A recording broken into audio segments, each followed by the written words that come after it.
What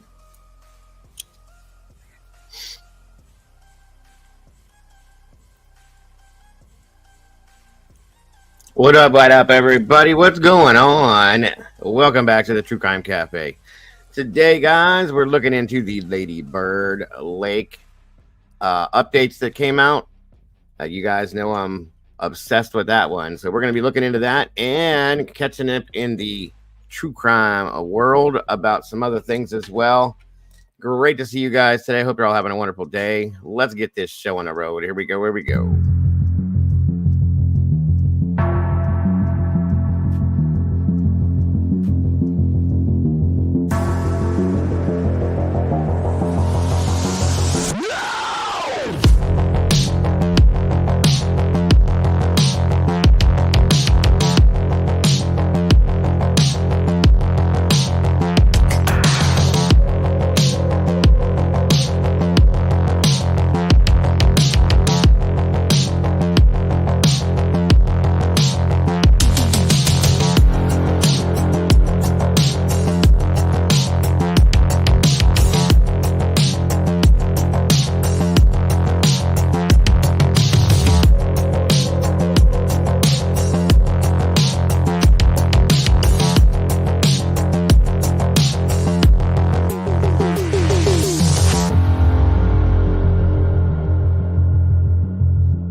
All right. Welcome back, everybody. Again, great to have you back here at the cafe.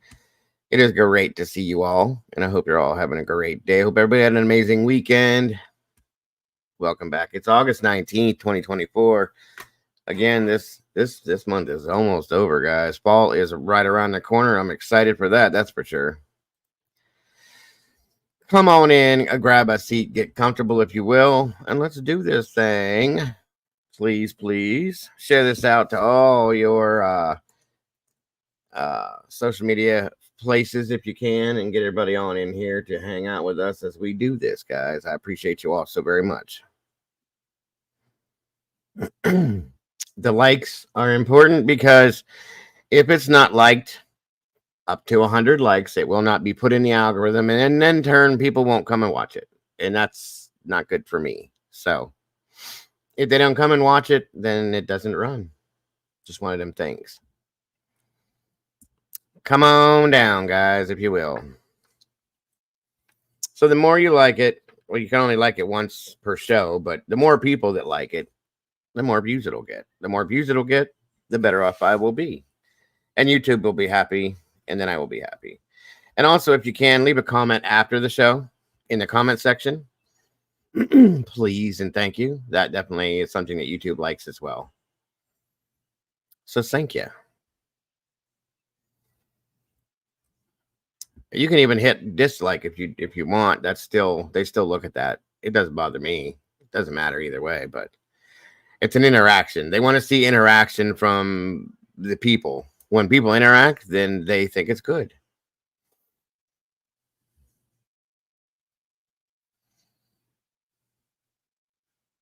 Come on in. Looks like there's 36 peeps, 40 peeps in here now with 28 likes. Let's try to make that match, guys, if we can, and get this up into that rhythm. Please and thank you. Got some news that might be good or bad, depending on who you are. I guess. Maybe. It's maybe news. I don't know for sure. We'll see, though. We'll see.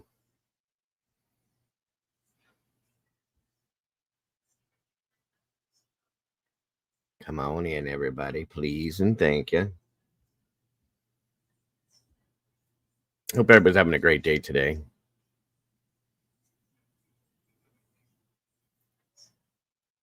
It is Monday. Having the best day you can for a Monday, I should say. Also, Miss Salty will be live again tonight, 8 p.m. Central. Please feel free to jump over there. It's always a great show over there. I'm hoping to be able to join her as well. I enjoy the conversations we have over there. Great shows. Come on in. Let's see who we got in here tonight so far. And it is late, guys. Sorry, I had a lot to do today since my wife just got back from the Bama Rama yesterday. I had some things to handle when she got home. She was gone for a week and a half almost. So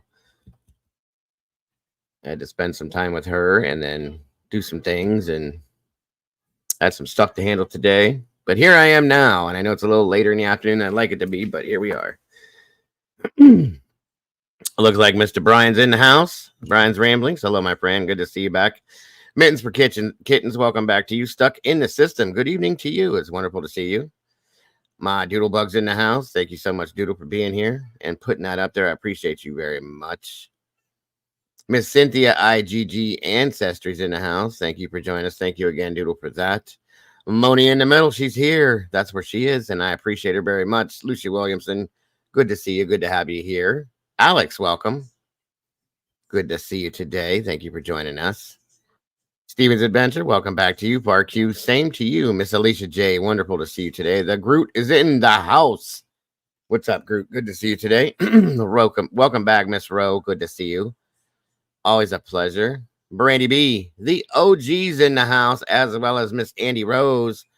Hope your head feels better, hon. Good to see you in here. Thank you for joining us for a minute.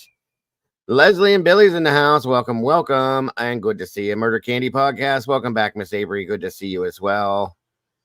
Doc Holiday, my brother, good to see you tonight. I hope you're having a wonderful evening, and it is great to have you here. In Stitches in the house, great to see you. Great to have you. Thank you for joining us. Lucia Williamson, let me see. Anybody pop in the bottom down here? Not yet. Mystic Butterfly, welcome back to you. Great to see you. Angie Clark, hello. Great to have you here. Great to see you. Rebecca Ann, 1965. Welcome and wonderful to see you here. Thank you. Thank you. Thank you. Normally, I'd be elbow deep in lab samples at this hour, but today I'm live chatting before my coffee's even kicked in. Hey, everyone. Guess I'm breaking all my own rules. Ain't nothing wrong with that, Miss Angie. Welcome. Welcome. Welcome. And I know all about the coffee kicking in. Absolutely. See some new faces in here, and I am greatly appreciative of that. Plenty of room. Please make sure that you guys welcome everybody, that the new faces and new names, with open arms. Thank you, Brandy B. Appreciate that very much. I want to thank anybody that decides to support this channel by donating via these links here through PayPal, Venmo, and Cash App, guys. We never, ever expect it, but we do definitely appreciate it. It keeps the bills paid and keeps me rolling out here every single day. So God bless, and I appreciate so much. Marinate. Marinate, marinate. Yes, yes, yes. Come on in, come on in. I cut my, what is today? Monday. I cut my hair last Sunday. I cut my own hair. I won't pay somebody else to cut it. I've cut my own hair since I was probably a teenager. That's right. Thank you, Brandy. Welcome to all the new peeps. It is a little shorter, Brian. I even cut the top down shorter than it was before. Walt Harris in the house. Good to see you, my friend. Good to have you here. Thank you for joining us tonight. 48 amazing peeps in here with 30 likes. We're getting there. We are getting there. Thank you guys so very much for that. You too? All right. Effed up. Yeah, I've done that before, especially in the back here. I usually use a mirror, and then I use the mirror behind me, and I use my clippers and my scissors, and I used to cut everybody's hair in school. You just told folks brain cancer. You're a mess, Brian. You're a mess. Aaron B, what's happening, brother? Good to see you. Thank you for being here tonight. Flickery afoot. Miss Tracy Dallin, good to see you tonight, dear. Thank you for joining us. That's kind of where I'm at too, Brian. When I was in my 20s, it mattered, or before I was married, it mattered. I don't care. It doesn't matter. As long as the front looks okay, somewhat okay, I'm okay. I don't want you guys to have to see me look. It's more for your benefit than mine. I don't care what I look like anymore. Truly, I'll be 50 in 2 months, so is what it is. But I don't want you guys to have to see me being a mess. I always make sure I try to shave and brush my teeth and comb my hair, all that.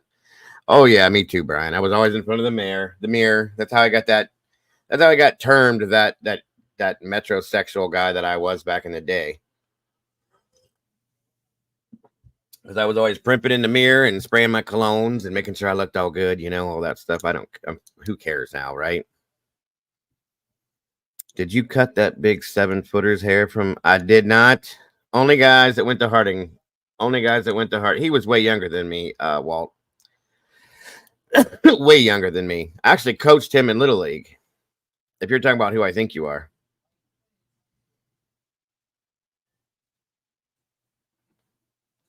Yes, absolutely did. Yes.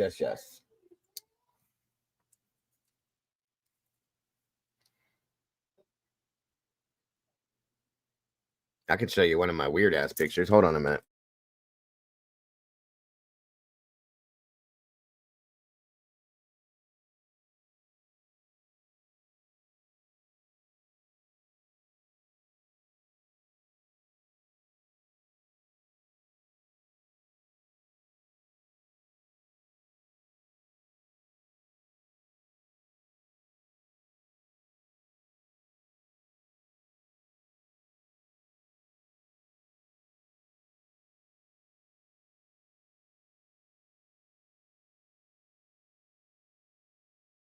Okay, so you're all gonna laugh. I found this the other day.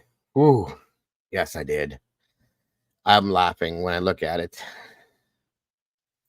So, let's see what year. I was a freshman in high school. This is right when I came back from God, the hair too. Right when I came back from living down in Florida, New Smyrna Beach. Good God Almighty, 1991, I think this was. All right, hold on to your seats. Mom's in the house. Welcome, Mom. Good to see you. Oh, make sure it's sturdy for you guys. That was me when I was 15. With my stupid turtleneck on and my crazy head of hair with the frosted tips. It had all grown out at that point, but I don't know if you guys can see it good. There you go. Barely before facial hair. I was a skinny thing. Bone bag. Thank you, Brian. Mostly, yes, I am. I had to spend the day with her yesterday and catch up for a week. Yeah, he does look like Caden a lot. Well, that picture, Caden definitely. You can see where Caden got his looks from. That is not Caden. That is me.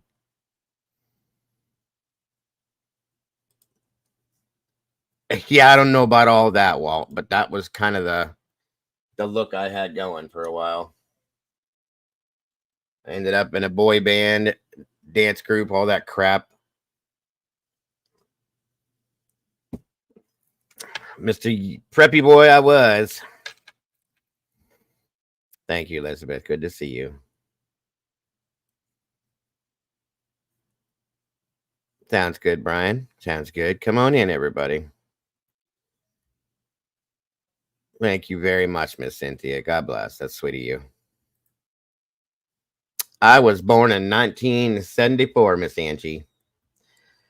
I grew up in the 80s and the 90s. I was a teenager in the 90s till the early 90s. I got out of high school.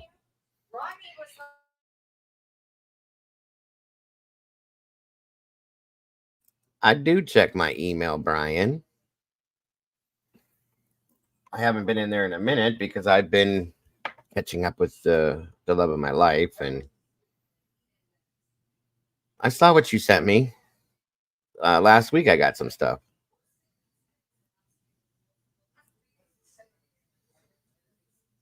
I think. Let me check something here.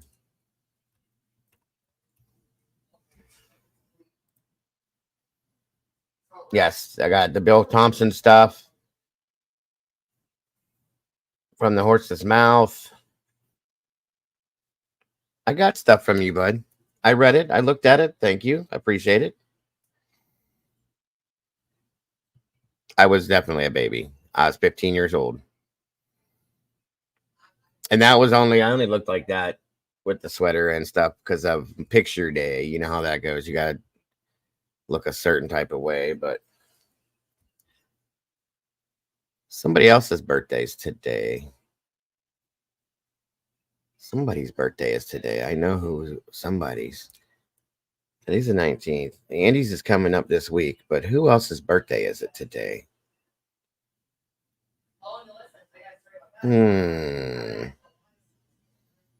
Miss Sherry, Wisdom Speaks in the house. Good to see you, darling. Thank you for joining us.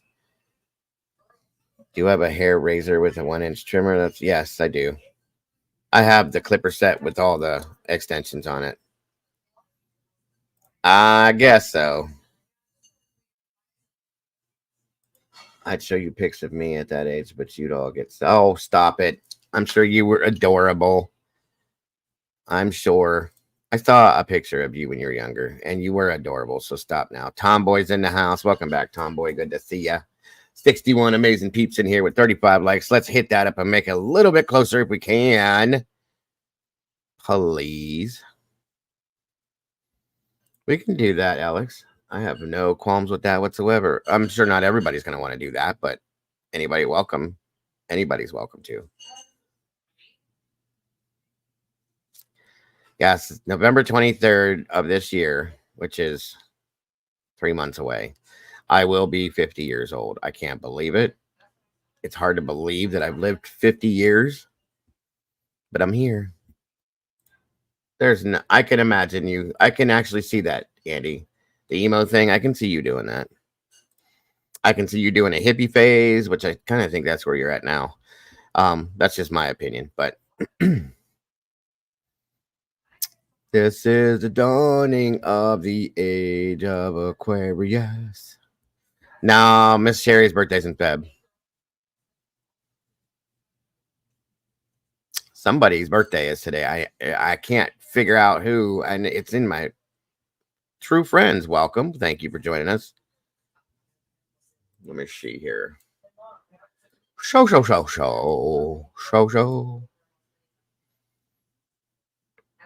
I know I saw it.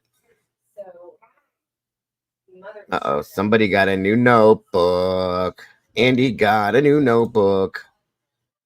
Pretty cool, guys. And if I do say so myself, that's pretty wild. I got to get one now. Damn it. Let me see here. We do sell these, you guys, just so you know. And it looks cool, too. I think I like this one. Dragonfly Love in the house. Welcome back. Good to see you. Good to have you. So this is one of our style of notebooks. I like this a lot, actually. This is pretty cool. Miss Andy got one. It's the is it that plastic or is it like cardboard, Andy? Anywho, it's got the big old symbol on there and it's a spiral. You open it up and there you go. Awesome. I love it. And thank you for showing it to me, Miss Andy. Miss Angie says, I think I've cycled through every phase. Super girly girl, tomboy, even emo. That one was more of a limited time offer. I love that. At this point, I'm just trying to keep up with my own wardrobe. Hey, amen to that one, sis. Amen. It is the plastic, so they're pretty durable. Awesome. Cool. Thank you, hon. Yes, I like those a lot. I've been through all the preppy boy, the b-boy look, I guess you call it. Like I said, I was in a couple like dancing and singing groups back in the day. One most importantly, but El Barriqua, welcome back. 3B2W was the group that I was in and I danced and sang with, which is where my child is headed, as you all know. Anyway, and then I went through this thing where I've always loved all kinds of music, but I was going through this hip hoppy, boy bandy type stuff, you know, New Kids on the Block sounding stuff. And anyway, and something hit me. I don't know what it was. And I just got locked into like the metal rock type thing. And I kind of a combo actually. And I picked up my drumsticks and started playing again. I've been playing drums since I was 10, different versions of music. And I got stuck in it and I grew the hair out, different style, and changed the clothes up and turned into a headbanger type rock and roller or whatever you want to call it. And I still kind of have a little bit of that look going on. I've always had this, you know, whatever you want to call it, thing going on. So that's who I've been for the past 35 years, 40 years now, about 35 years. Did you put another pic in here, Andy? Oh, wow. That is, wow. Love it, dude. I love it. Do you mind if I show that, Miss Andy? Yeah, I've always, for since then, I've been like a metalhead type, rock and rolly guy type thing. Ex parte. Oh, Flickery, thank you. Brian, I can see you being disco-y. Do you mind? Are you okay? I just didn't want to put it up there if you didn't want. This is from 2003. You're just a baby, hon. You are a baby. Yeah, she was definitely in the punk emo scene for a minute here. I still think you're cute. I see the little streaks coming down your face, though. That was the emo thing. My daughter did that, too. Love the hair, though. The hair's cool. Seriously. Were you supposed to look that way on purpose, or was that just your face? Were you doing that whole I hate life look? I'm emo, I hate life. That's what those looks were. I loved it. Welcome, Dandy. Good to see you today. Hope you're having a great day. I'm a smoker and a toker, a midnight joker. Steve Miliband. Miss Cassie, hello. Hello.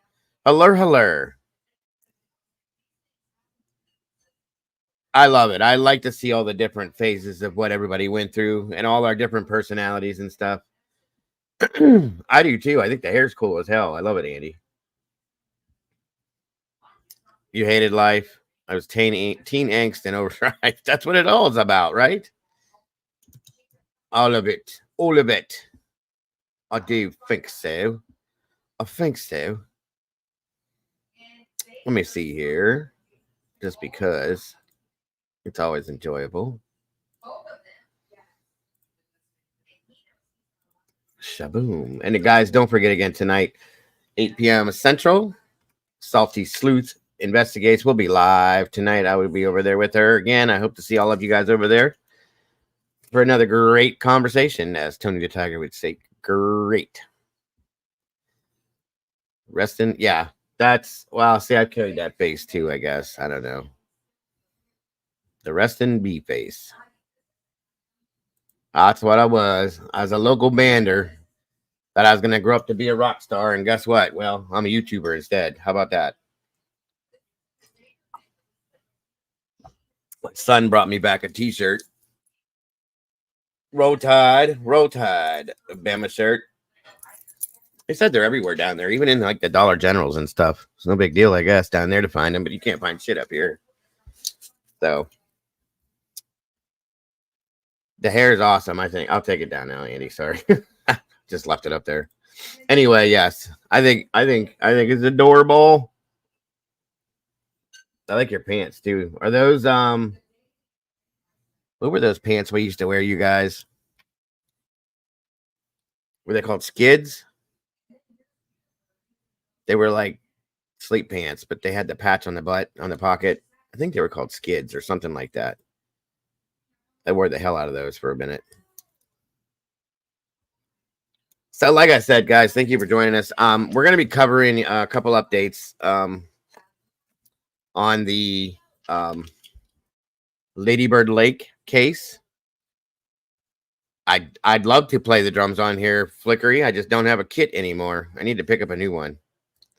Gadzooks. Mom, by the way, if you check your Discord, you're welcome to join me if you choose. If not, no big deal. I'm just giving you the option if you want to. Gadzooks. I don't even know those. The huge bell bottoms. Yes. I wore the acid wash jeans at one time, but I pegged them. Remember that, guys, where you fold them over, roll them up? Talk about 90210. I've never heard of Gadzooks. Gadzooks or Gadzooks. Never heard of them. Did you ever wear chaps? No. Nero silk shirts. I wore Z Cabarici jeans. I did a modeling thing one time, or they picked some kids from our school. It was just a one-time thing. We got to get free clothes out of it. There was a place here called Merry-Go-Round, and we got to keep our outfits if we modeled the outfits for a TV commercial. It was kind of cool. Me and like 2 other guys and 2 other girls did it, or 3 other girls. I'm sorry. I wore parachute pants. I did the breakdancing thing way back too. Nothing but Levi's and Converse. I wore the Converse. Yep, did that too. That's what I did. I went through the whole thing, guys. I seriously, I went through the whole preppy thing. And then I was kind of a combo at one point because I was a preppy, but I was a skater too. Figure that out. Oh, you guys had merry-go-rounds too. That's cool.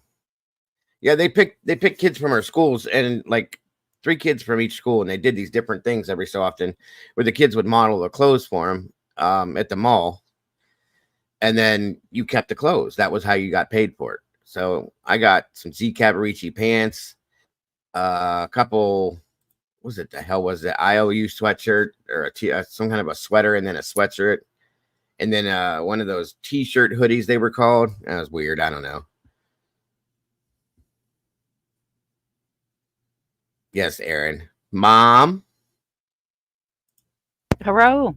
You didn't have Gadzooks in the mall where you grew up? Gadzooks. Was it a women's clothing store or was it for everybody? No, it was for everybody. And they sold like the super bell bottoms. They were like extremely expensive blue jeans, and they had like designs on them. Mine had like, because I had a dragon phase, so mine were like dragons going down the leg of them. That sounds cool as hell, but no, I've never heard of that. We had merry-go-round, which was expensive. $9.99 stock room, which carried at one point boys and girls clothes. Welcome, Butterfly. There was another store across the hall from merry-go-round too, and it was all men's, I think, but it was discounted, but like stylish stuff. We had Dots for women, Fashion Bug. Shit, I can't think of what it was. Hey, Butterfly. Is Butterfly in here? Butterfly. Oh, Butterfly, yeah. Yeah, I don't know. I went through some weird phases, guys. Like I said, I was that hip-hoppy, preppy person for a while, and then I went into the hip Chess King. Thank you, 12. Damn, that was what it was. That right there. Wow. Hey, Very Chopper. cool. Welcome back, Chopper. And then I ended up being the preppy hip-hoppy skater. And then I went from that slowly into the skater. And then I went from the skater to headbanger skater, and then stayed with the headbanger thing and metal thing for the rest of my career, my life. So Hey, I still like Mommy. hip hoppy, dancey stuff too. I just can't do it anymore. Moni in the middle. I was just like a country rebel, I guess. I don't know. I didn't You really were. go through phases. I take you as one of them girls back in the day to wear the cutoff jean shorts with cowboy boots and a t-shirt. Oh, no, no, no. You'll never catch me in shorts. Not even back then. Camouflage, army fatigues, combat boots, and a t-shirt. That was Then my you were, going to school clothes. well, around here that was considered punk or emo. No, I never did the whole emu or emo or whatever. It's not emu. That's a bird. That was Emo hilarious. thing. Emu. I never did that. Never did that whole thing. Everybody around here had little cliques. You had to be in the little clique, you know. Yeah, I'm from a small little country town, so like where we lived at, we didn't have like kids around us. We had cousins and stuff, but I did too, Brian. I still do. It was worse then though. Back then I wore polo green, polo cologne with the gold cap, and Dracar. Those were the only two I would wear in high school. oh, I love Dracar. I tried to get him to buy a bottle of Dracar the other day. He was like, "That stuff smells so horrible." I don't like those anymore. Like I wear stuff from Bath and Body Works that she gets me. Mm-hmm. I have a bottle of Guess for Men. I have like 17 bottles of cologne. I barely ever wear them anymore because I don't go many places. I liked Curve. Like that was my shit. I wore that too. The little gold, like yellowish green bottle with the little thing on the pumper. Yeah. There's like a little orange clip that's stuck on the pumper. I wore that too. They had that for men and women, I think. Yeah, the one I wore was blue, like light blue with like frosting. That was open for women. Cool Water, I remember that. Cool Water, yeah. There you go. I have a bunch now, but like I said, I get them bought as gifts, and I stick to the one.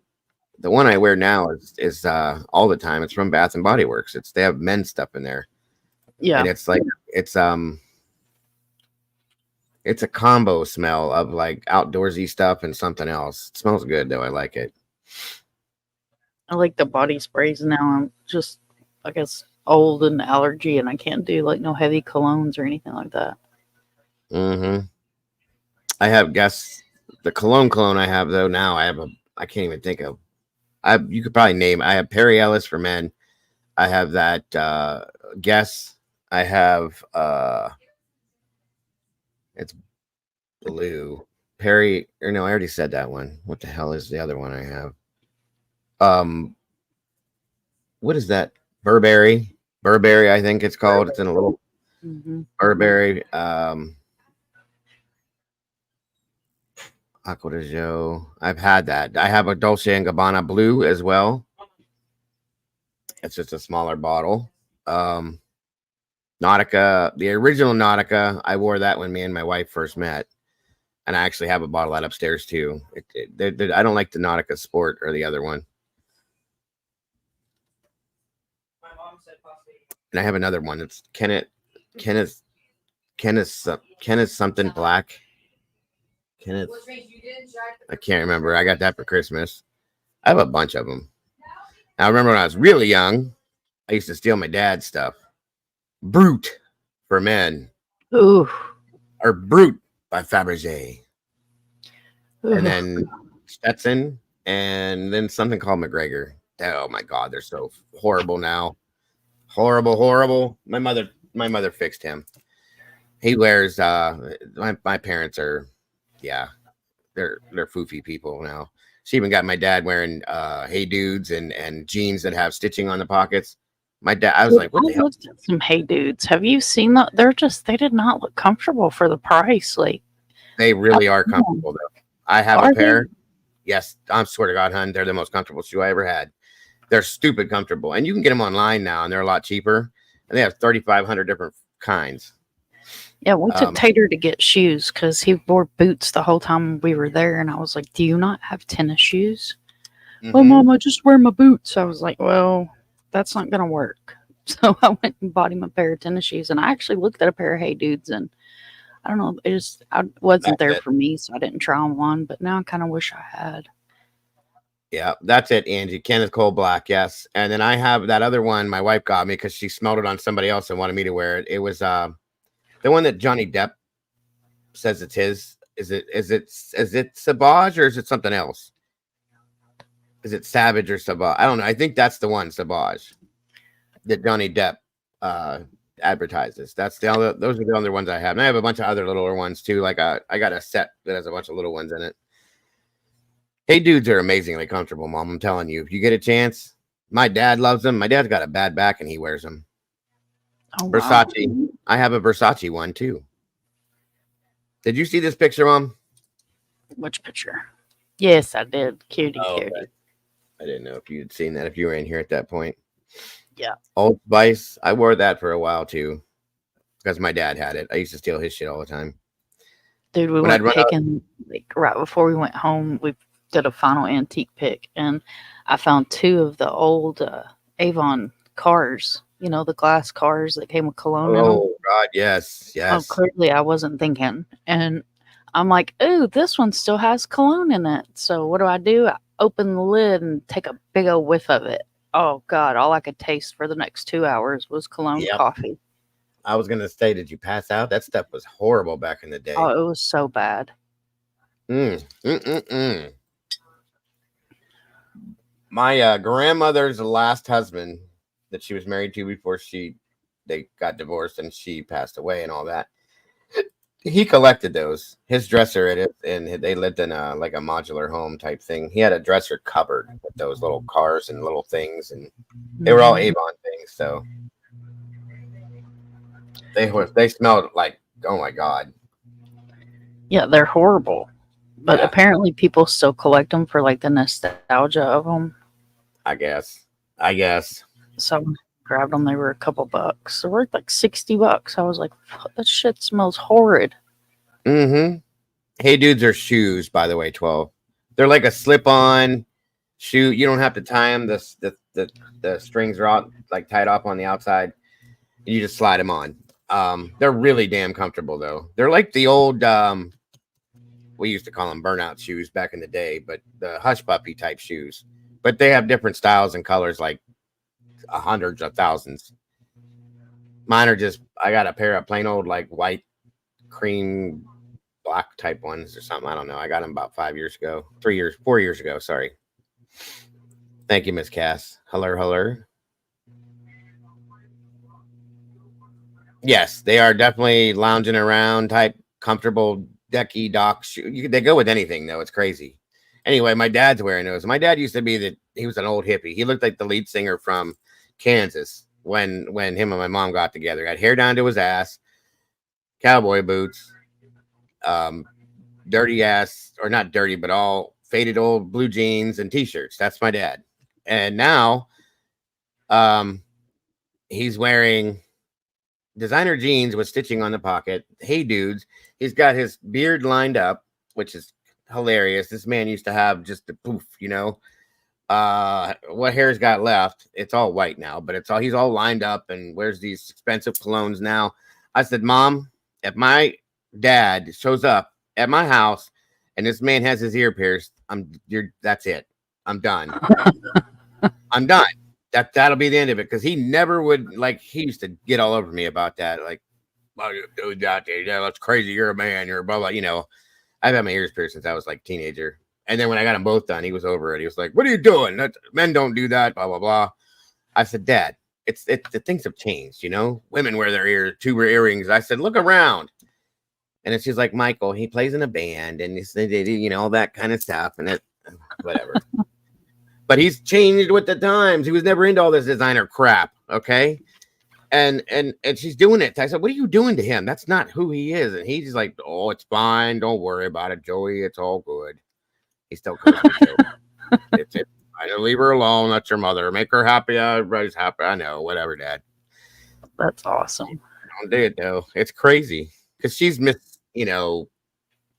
preppy little she's got to go buy her bands and her little. Every time something new comes, this woman's 72 years old, mind you, and every time something stylish is out, she's got to stay with the times. And it's like, Mom, what are you doing? I mean, she's always smelled good, always had the nice hairdos and her nails and, you know, all that stuff. So if you want to impress, you better smell like bacon grease. Well, okay then. So what, you want to eat somebody or what are you talking about? Time traveler, hello and welcome. I'm with you, time traveler. I love my vintage stuff. I nothing wrong with that. Nothing wrong with that. I love vintage t-shirts. I used to go to the thrift stores looking for the t-shirts because I collect t-shirts. I have tons of them, especially the ones with the sayings on the front or rock t-shirts. If I can find old ones, I still have some of my old ones from when I was in high school that you can see through them now. I couldn't wear them now, but I still have them. One of these days, maybe. Yeah, we have this little like I don't know. I guess you would call it a thrift store in the mall. It's like a couple that they travel and they've got a little store set up in the mall. Stuff like they pick up around the world. They sell it in their little store. And he usually has some badass like vintage t-shirts for good prices. Nice. That's awesome. Absolutely awesome. I love t-shirts. Always have. I keep my nails done, which yes, you do. I've seen them because I'm a weirdo. But I'm so over bothering to do my hair and makeup unless I have to. It's okay, hun. Nobody's worried about it. You don't need to do it. You have natural beauty, remember? Who cares? Makeup is just a thing. I ain't worn makeup since I was a teenager. Yeah, but my wife freaks out if she doesn't have. I'm like, you don't need to wear makeup. You're beautiful. Stop. I don't wear that mess. The old man picked up a caboodle at the Goodwill the other day. He was like, "Look, it's a tackle box." I said, "That's not a tackle box." I about died right there on the floor. I got it. That's this. You muted yourself, sir. You know, Caden just had his birthday, and he's a fisherman. He loves to fish.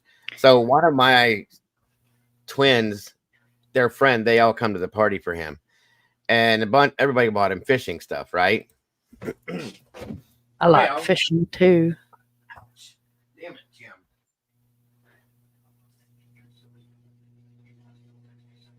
There ain't nothing better in the world than getting up 4 or 5 o'clock in the morning and go drown worms till you can't sit in the sun no longer. Don't even care if you catch nothing. Absolutely.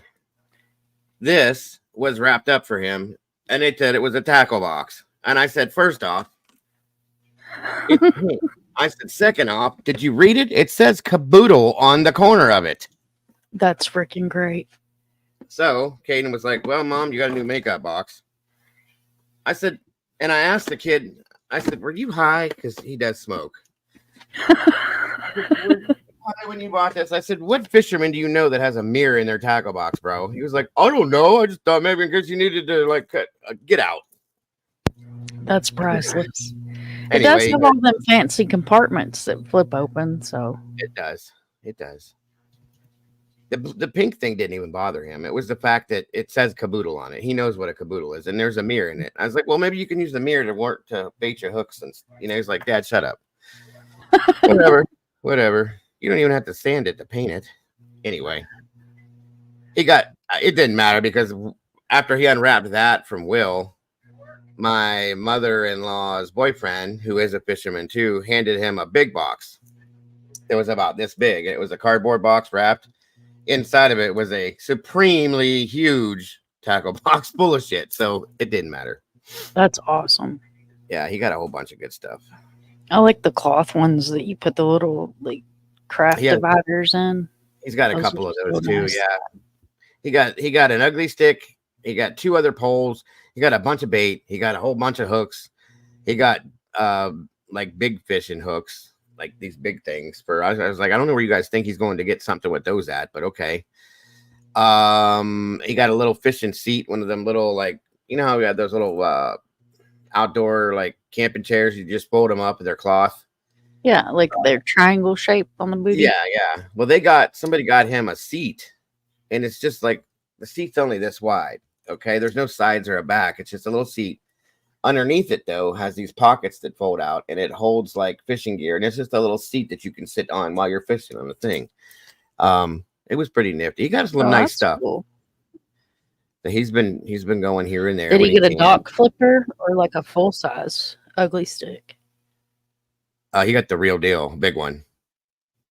I'll like get Is it? Tell you if does he ever? Do you guys have docks around there, like docks or bridges? Oh yeah, Ugly absolutely. Stick sells a dock flipper. Those are so much fun. It looks like a child's fishing pole, but once you look at the price tag, you realize real quick it's not. They're not cheap at all. Any of them. I have one that I got years and years ago. My dad's got one. Mine was bought for me as a gift, and they left a tag on it, and I was like, "Holy shit!" I think that one was like $180, and I'm like, "It's a damn fishing pole, folks. What the hell?" And that's, from my understanding, that's cheap for an ugly stick. I've heard that they're like they can go quadruple that price, and I'm like, Jesus God, $180 for a fishing pole is expensive to me. My mother-in-law's boyfriend he said he's got a couple that cost him $400 or $500. I'm like, for what? It's a pole with a string and a hook on it to catch a fish. Why do you need all that? Because if you're going to deep sea fish, that's a totally different kind of pole than, you get a good fiberglass pole for deep sea fishing. But my preference is snagging or deep sea fishing. I want a wooden pole, and they're kind of pricey. I like the bamboo ones. I did fish with a couple bamboo poles. Those are nice. Yeah.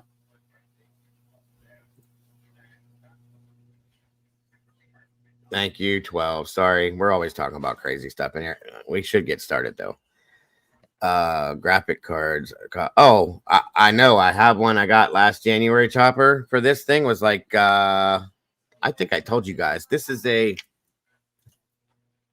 Asus GeForce RTX. I swear to God, this thing was like $380 for this graphics. That's all mini. I don't even know. I don't know. He knows. Yes, he knows for sure. Let me check real quick, Steven, and then we'll get rolling.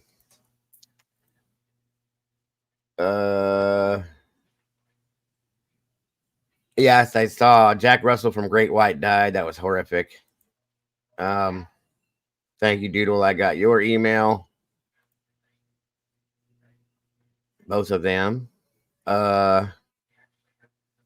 Thank you, Steven. Very much. I appreciate that. Yeah. I saw that. I had said that the other day, you guys, that the lead singer from Great White passed away.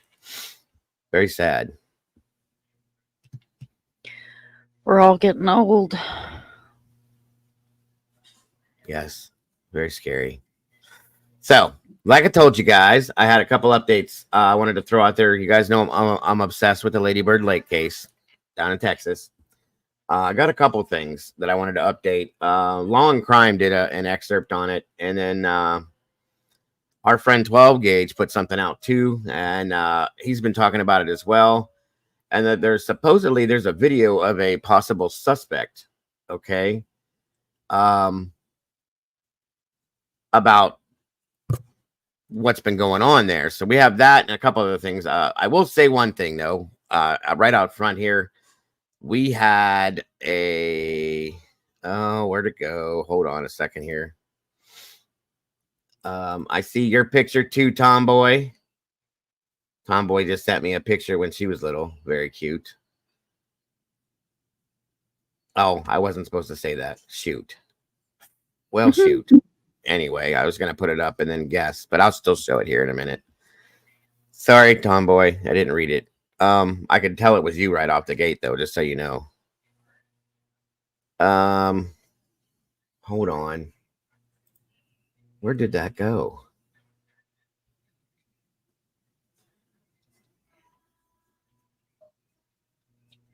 Where the hell is it? I don't know. Well, we have an update on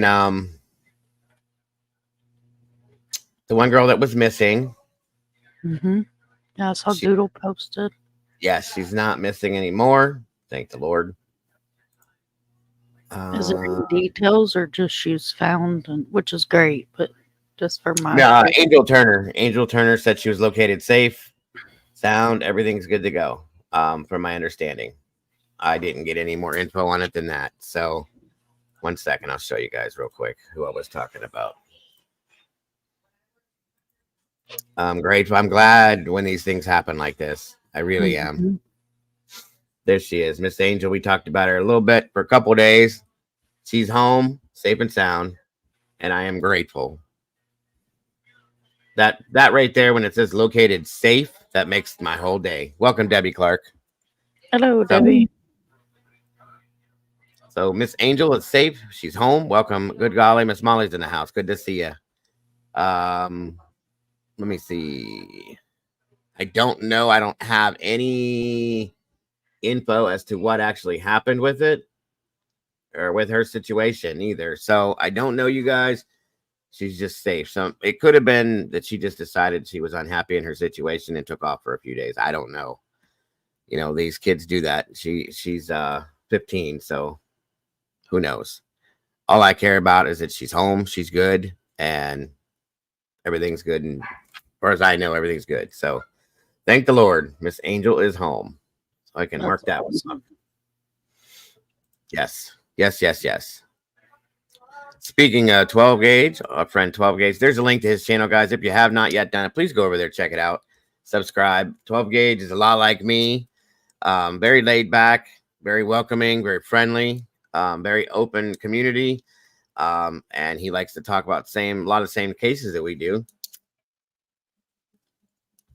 And he's just a very smart guy and very great person. So please go over there, click on that link, subscribe, check him out if you have not yet. And leg him up, guys, because he's a great channel. Great channel. Welcome, Raylan. Good to see you. Good morning to you. Good morning, good afternoon, good evening, and good night. That's for all of you guys, wherever you are. Happy ending to that. Hope more that are missing. Well, I absolutely, Miss Cynthia. God, I hope so. I really do. I really, really do. All right. All right, so let's start off with this long crime situation. For those of you that don't remember, one of the victims of Ladybird went by the name of Jason Johns, and that was one we had talked about in depth a little bit at some point when I did the last show I did on this. Okay, well, we have a 911 call related to Jason's death, and I thought it goes along with the long crime excerpt that we're going to watch. And then we're going to check out, we're going to review what 12 gauge put up, because he's got some stuff in there that I think is very interesting to go along with this as well. So stay close. Let's check it out. And thank you for joining me, Mom. I appreciate it. Yep. You're welcome. Thanks for having me up. Always an honor and pleasure.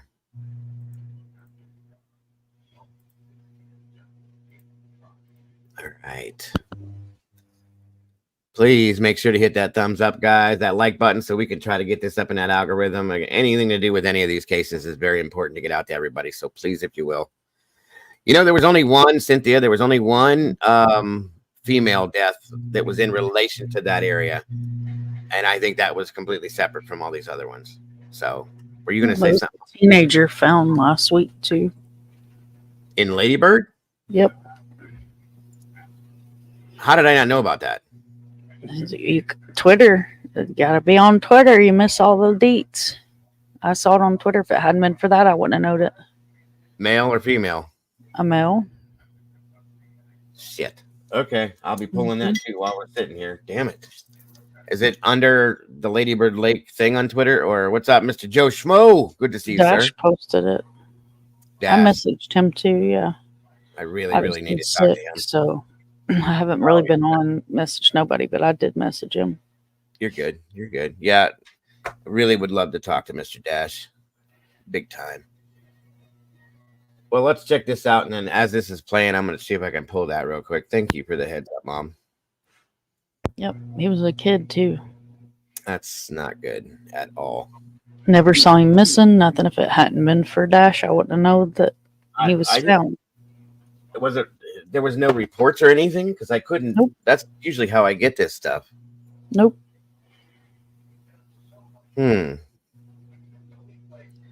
Oh, thank you, Moni. Okay, Angel was found in West Virginia in the company of a man who was apprehended and held in custody with criminal charges. Good. Okay, then. Good. Hey, Joe. J.O. Joe. I think the female was dressed in a way you couldn't tell she was female. Okay. Yes. Yeah. Are you talking about in Ladybird? Yeah, that's what happened. she looked. That's what something I said too during when we looked at that.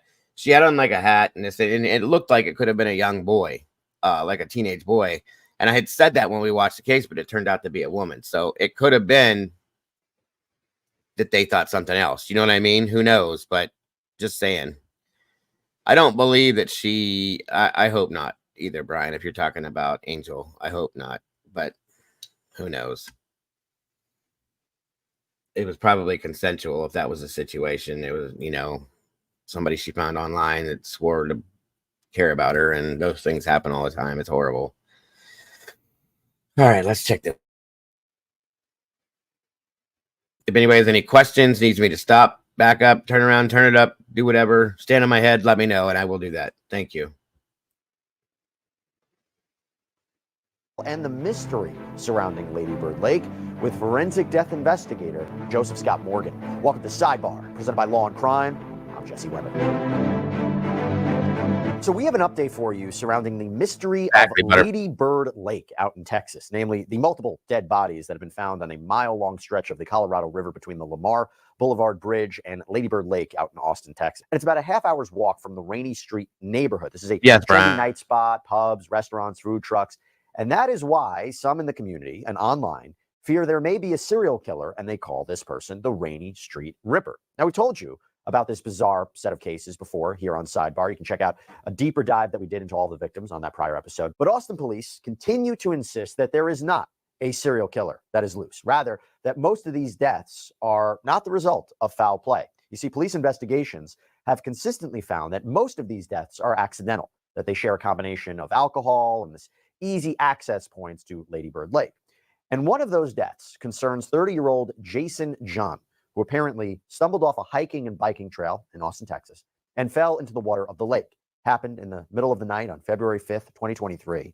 And now we have a newly released 911 phone call surrounding this incident. So on February 5th, a man apparently saw Jason go into the water, and he couldn't really help him. So what did he do? He rushed up the embankment to the nearby Holiday Inn to have them call 911. Let's play you a portion of that. Hi, yes. I have an emergency call in here. I'm saying that somebody just fell in the river.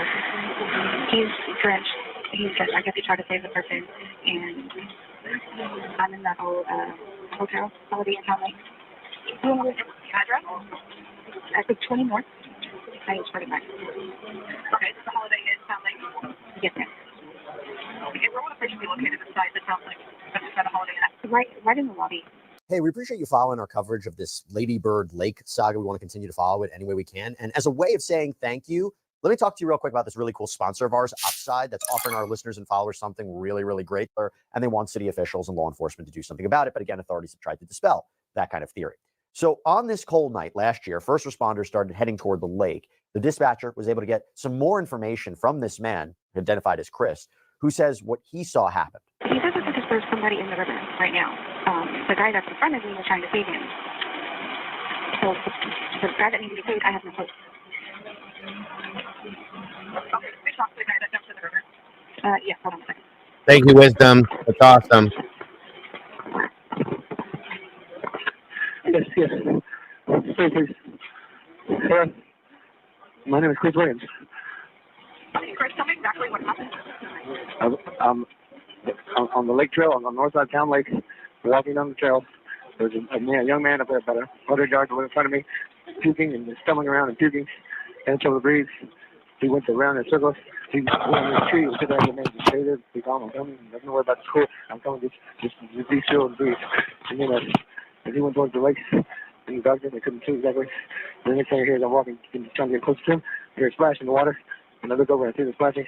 I'm about 50 yards away, maybe 40 yards away from him. I said, "Man, swim towards my boat." And then he was dead in the water. And I knew. Yes.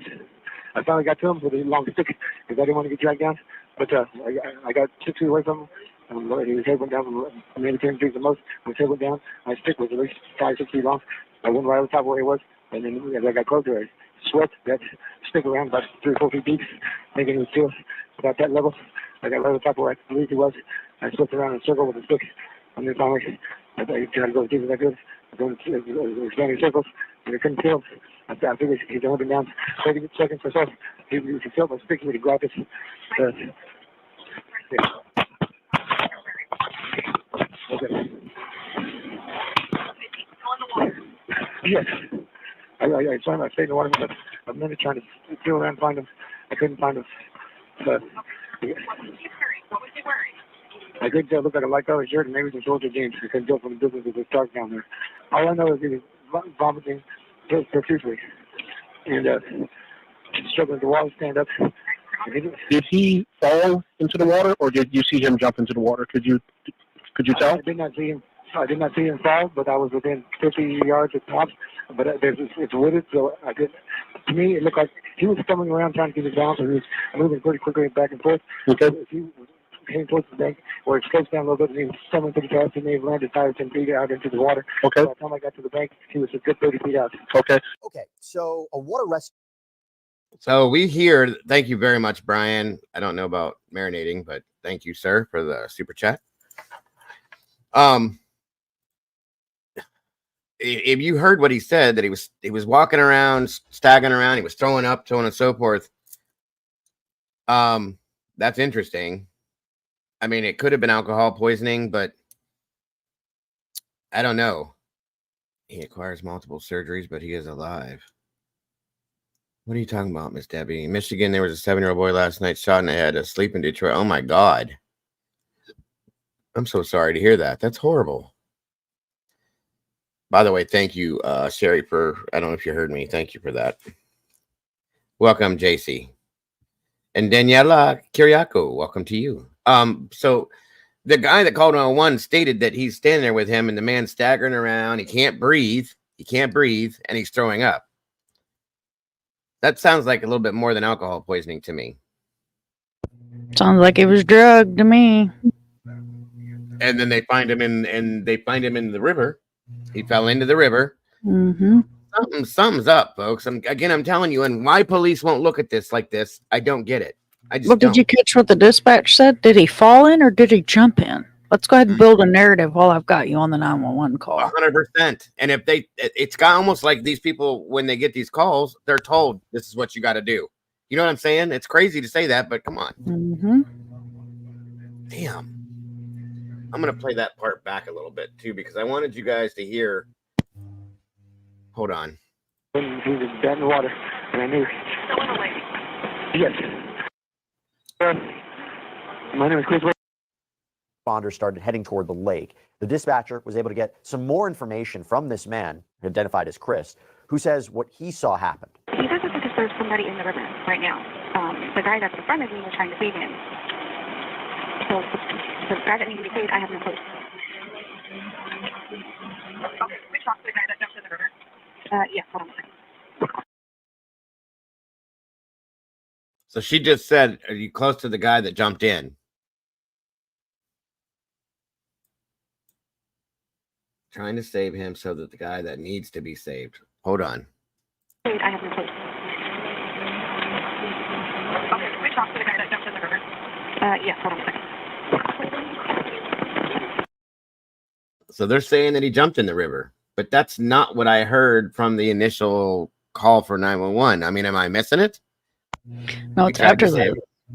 Because the female talks first, and then the guy that went in after him starts talking second. But this is the first instant that you hear, are we talking about the guy that jumped in the river? And then when the male is talking to the male, which would be this Chris guy that did the call in, he says, did he jump in or fall in? Like, you know, if he were in court, it would be considered leading a witness. What the hell do you mean? Did he jump in or fall in? He was stumbling and fell in. Right. But let's ask him, did he jump in or fall in? Well, it's good looking at me, because I would have said, I just told you he fell in. Set the narrative, you know? Mm-hmm. Hold on. Okay, I slowed it down to normal speed. I forgot it was turned up. All right, let's try this again. What happened? He does look like there's somebody in the river right now. The guy that's in front of me was trying to save him. So the guy that needs to be saved, I have no clue. Okay, we talked to the guy that jumped in the river. Yeah, hold on a second.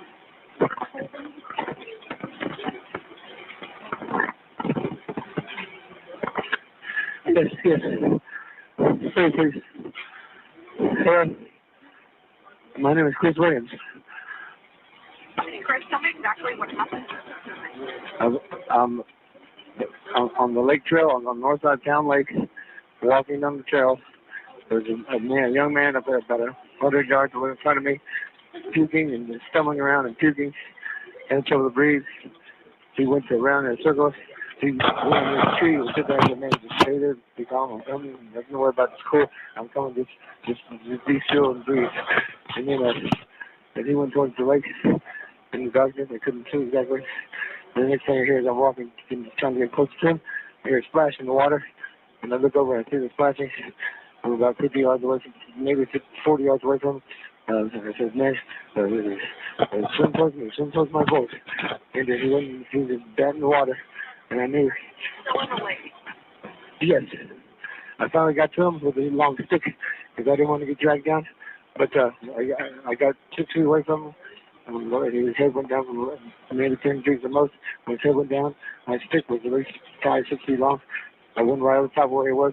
And then as I got closer, I swept that stick around about 3 or 4 feet deep, thinking he was still about that level. I got right over the top of where I believed he was. I swept around in a circle with the stick. And then finally, I tried to go as deep as I could. Going expanding circles, and I couldn't kill him. I figured he'd only been down 30 seconds or so. So he fell in the water due to whatever he was experiencing, and the guy said he was dead in the water.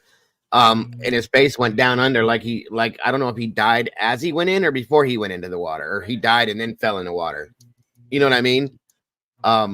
Due to what he was experiencing, the vomiting, the breathing issue, the staggering around. So whatever he had in his system was causing this. Yep. That's interesting to me. And then you got to think, once you hit the water, panic sets in. 100%. And if the guy already couldn't breathe, that's probably what. Heart attack, Brian. Yeah, 100%. It's very possible, Brian. Absolutely. And there are certain drugs that you can be given that will invoke that. Mm-hmm. I'm gonna have to look that up. Definitely look that up. This guy's a young guy. You know, that's not something that just there were no when I read about what they said about him, he had no health problems. He was perfectly healthy. So and he was he was over on Rainy Street, Brian. Same place the rest of these people have been. Yep. Chris Williams was the guy who tried to save him. So if you're in Austin, don't go to Rainy Street to party without a buddy system. Ever. Stay the hell away from the lake. Just stay the hell off of Rainy Street, folks. It ain't worth it. You just don't know. Interesting. Yeah, Brian. Bars all up and down Rainy Street. That's where they were going. That's where all of these victims have been before they end up in this water. So that's what I'm saying. He got a spiked drink. More than likely, Cap. That's the point that I'm trying to prove here, is that there's something that's happening to these people before they end up out here, staggering around, vomiting, can't breathe. It falls in the water, and he's gone. And then they find him. When they find him or pull him out of the water, that's why some of these people didn't have water in their lungs, because they were dead before they hit the water. That's the problem. What the hell is going on? That's why this case is floored me from the beginning. Interesting. You felt my stick me to grab it.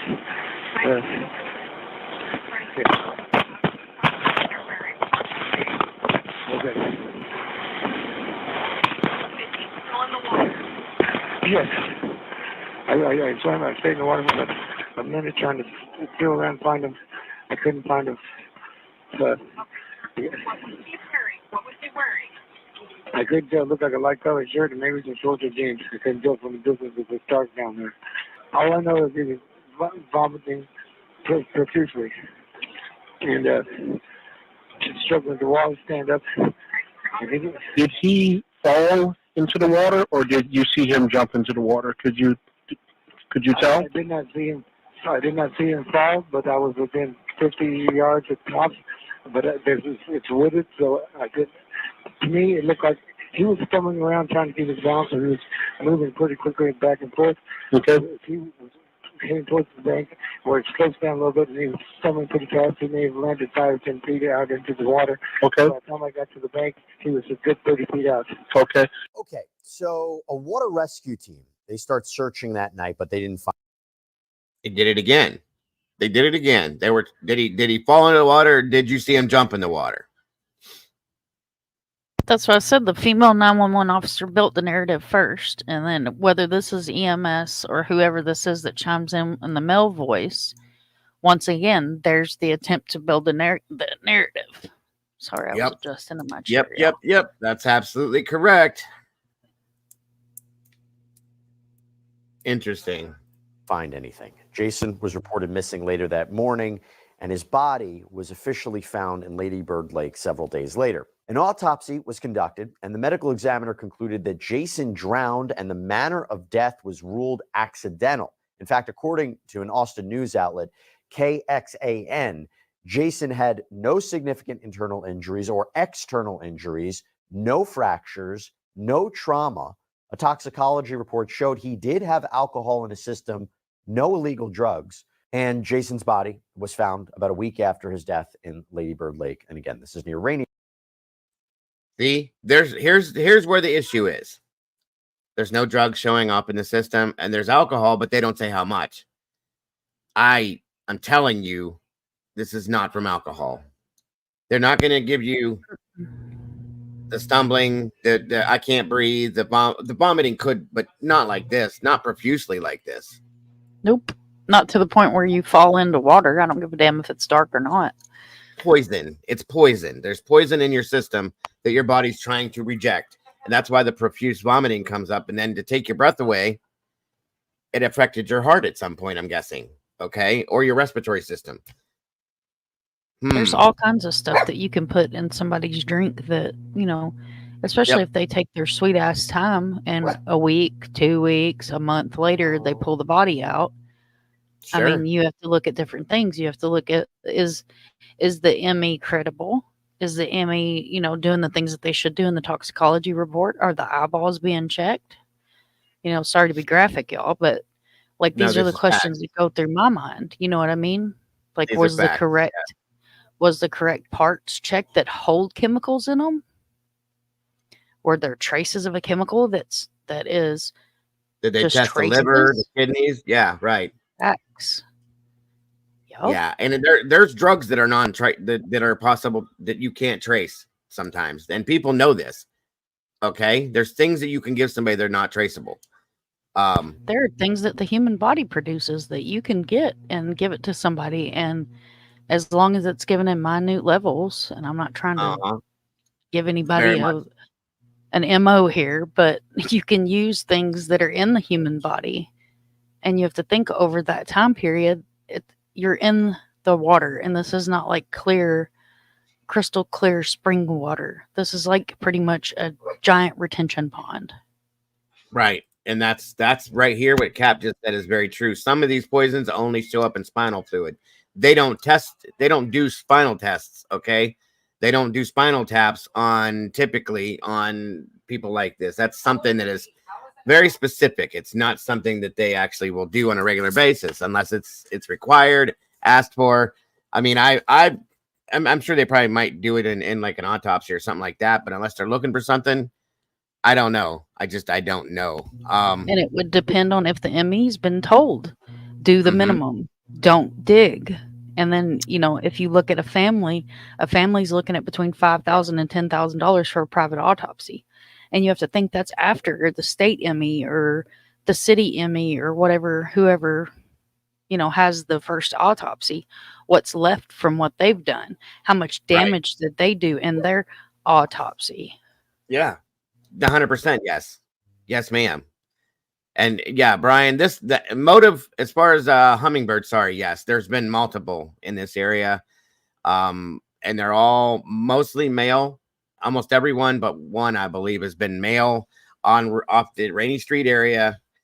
After a night of being out drinking, they disappear. Then they find them in this water, okay, or very close to this water. And it's just too many for me not to question this. All different lifestyles. Yep. You know, so it's not like a certain lifestyle. No, or it's just certain, kind of a type of person. Like it's very it's they've all been males mostly. Mm-hmm. I think most of them are roughly around the same age group, within maybe a 10-year range, I'll say. And they're all at Rainy Street hanging out at these bars, and then they leave, they disappear, and poof, here we are. And it's just too coincidental for me. Yep. Yes, 14 of them now since 22. Now we have this 15-year-old now, which I did find that Sherry found that for me to prove to you. Thank you very much for that, because I had no idea. Antifreeze sometimes shows up as ethanol. It can. There's other tests they can do for antifreeze, but if they're not looking for it, they're not going to do that. Something is really driving me nuts, guys. That's why I'm obsessed with this case. This and the smiley face situation that I haven't seen anything else with, but the two relate to me. They seem to be the same in the same sense. Okay, I just don't know. But motive-wise, I think it's women. I don't trust women. It very well could be. It very well. Well, there was a theory out there that there was a group, a network, and a group of women that were getting together and doing this, possibly. So, you know what I mean? We don't know yet, and the police won't look at this. The police will not look at this as anything other than accidental drownings. No. Nope, because it's going to cut into their revenue. If it gets out that there's an SK in Austin, that's going to cut into their tourism, just Absolutely. like Nashville. That's going to cut into their pockets. What happens to the city if the Rainy Street district stops getting visited like it was? All that income that the city's bringing in tax dollar wise is gone. That shuts down the city in some senses, just like we talked about over in Idaho. There it is. Problem. So they're not going to put it out unless they absolutely have to. That's a problem. That is a big problem. And this has been going on for a minute, guys. This isn't brand new, okay?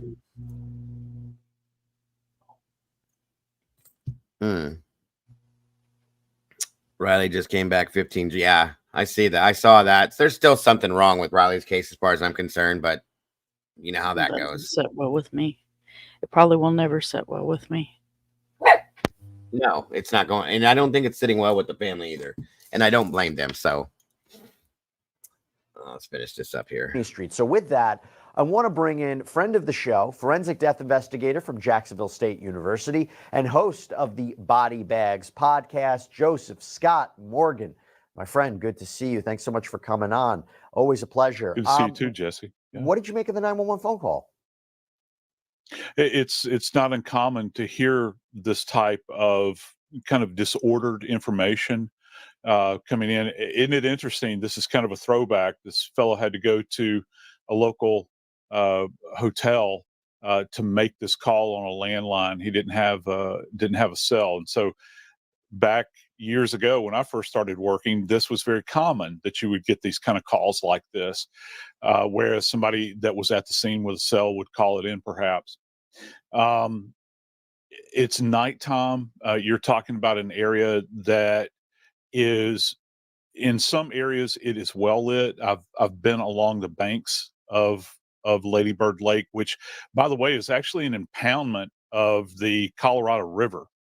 And it's been there, I don't know, I think since the early 60s, they impounded this area, and it was called something else. And of course, President Johnson's late wife, it was named after her. Thank you, Krista, for joining us. First off, second of all, this was brought up before.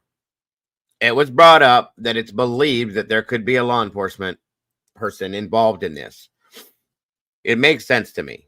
It does. You know, I'm not going to accuse somebody without knowing for sure, but it is definitely a theory that makes a whole hell of a lot of sense, because you would know, they would know little things to do to make sure that nobody's going to figure out it's them. Do you know what I'm saying? That's just part of being in law enforcement. You figure these things out. So interesting. Welcome, Terry. 14 as of now, Terry. And welcome, by the way. And there's Miss Paula. Every time I think about where's she at, there she is. It's weird. I'm just saying, guys. Kind of a wreck area, and it's adjacent to this area where there are a lot of bars, restaurants, a lot of pedestrian traffic. Getting back to this call, though, listening to this gentleman talk about what he saw and what he heard, because he was able to visualize both things. This is not unusual, particularly if this guy's in distress beforehand. Anytime someone says, he used the term puking. So this guy is vomiting profusely, he's saying. I'm really wondering at this point in time, what was his blood alcohol level, the decedent's blood alcohol level? And does it reach to levels that would be consistent perhaps with ethanol poisoning, where it's incompatible with life? You have too much on board. Did he demonstrate with any other kind of illness that may have impacted him?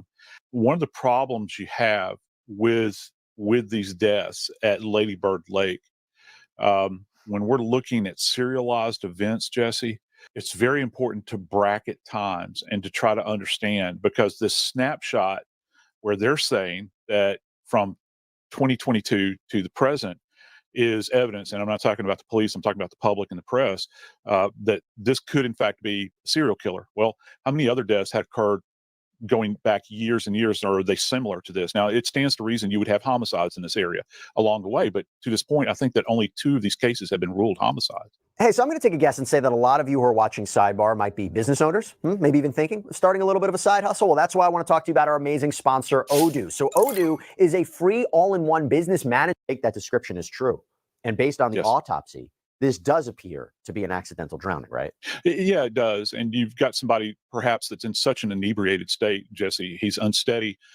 This lake can range, I think, up to about 18 feet in depth at its deepest point, this impoundment.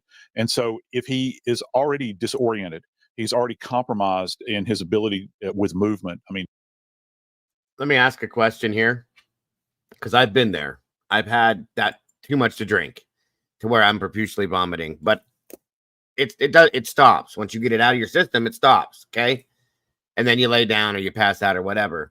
How many of you are walking down the street ever after you've been drinking doing this? Do you ever sit? Usually we'll sit down or get down on your knees, or you go to a bathroom somewhere or something like that. You don't walk down the street throwing up. Something's wrong with this. No, if I'm profusely vomiting, I'm not going to walk down the street. I'm going to find me a nice little piece of sidewalk. I'm going to sit down, or I'm going to lay down on my side, not give 2 shits who sees me until my head stops spinning. Right. Or something. You're not going to keep trying to get somewhere. Yeah. That's what I don't understand. What's the matter, Paula?